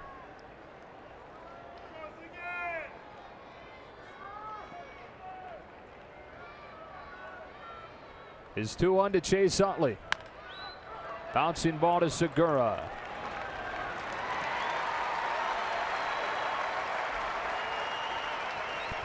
So Ziegler gets the leadoff man, and up comes Corey Seager. Shortstop, Corey Seager. They scored both Dodger runs in this game. In the 1st inning on a double from Turner. And in the 5th inning on a solo homer.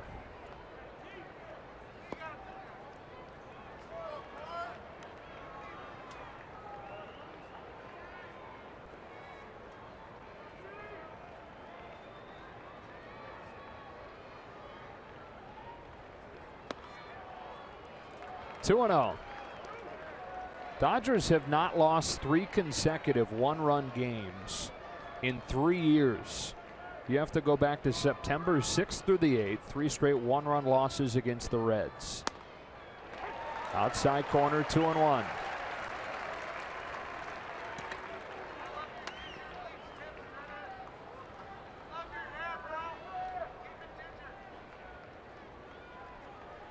Corey Seager hits one to short.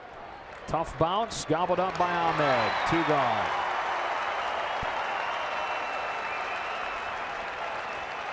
You like your chances with the 2 left-handers coming up here in the 9th, but both are put away with ground balls, and now it's up to Justin Turner. We like Seager, swung a hot bat tonight. 2 for 4. One of the outs was a fly out to the wall.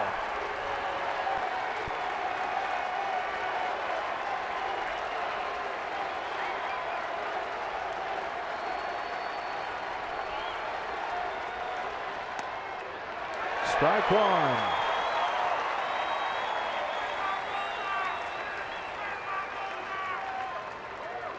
Archie Bradley, Kenta Maeda, game 2 tomorrow night. 0-1 to Justin Turner. For the finale on Wednesday afternoon, Clayton Kershaw for the Dodgers, Patrick Corbin for the Diamondbacks. Turner trying to keep it going against Ziegler. Tap back to the mound. The Dodgers have dropped 3 consecutive one-run games. Zach Greinke beats his old team, his 9th win of the season with his 7 innings of work. The Dodgers get single runs in the 1st and in the 5th, but for the 7th consecutive game are held to fewer than 5. Greinke now winning 6 decisions in a row, lowering his ERA since he got on that roll, and the Diamondbacks a challenge again tomorrow. Maeda having to turn this ship around. Time now for the Lexus play of the game. It's on defense. Jock Peterson went back and made a great play, crashing into the wall to help Pedro Baez with the scoreless relief inning. Bullpen once again was solid. 0s across the board. It's a short night. When you've been losing these close games, you're going to have to recover. You got Maeda and Kershaw coming. That's what they're going to need to get a W. That does it from Arizona for now. For Oral and Alana, Joe Davis saying so long. We send it to Access Sportsnet Dodgers, brought to you by Nissan. Bring it back out here to the ballpark to talk things over in just a bit.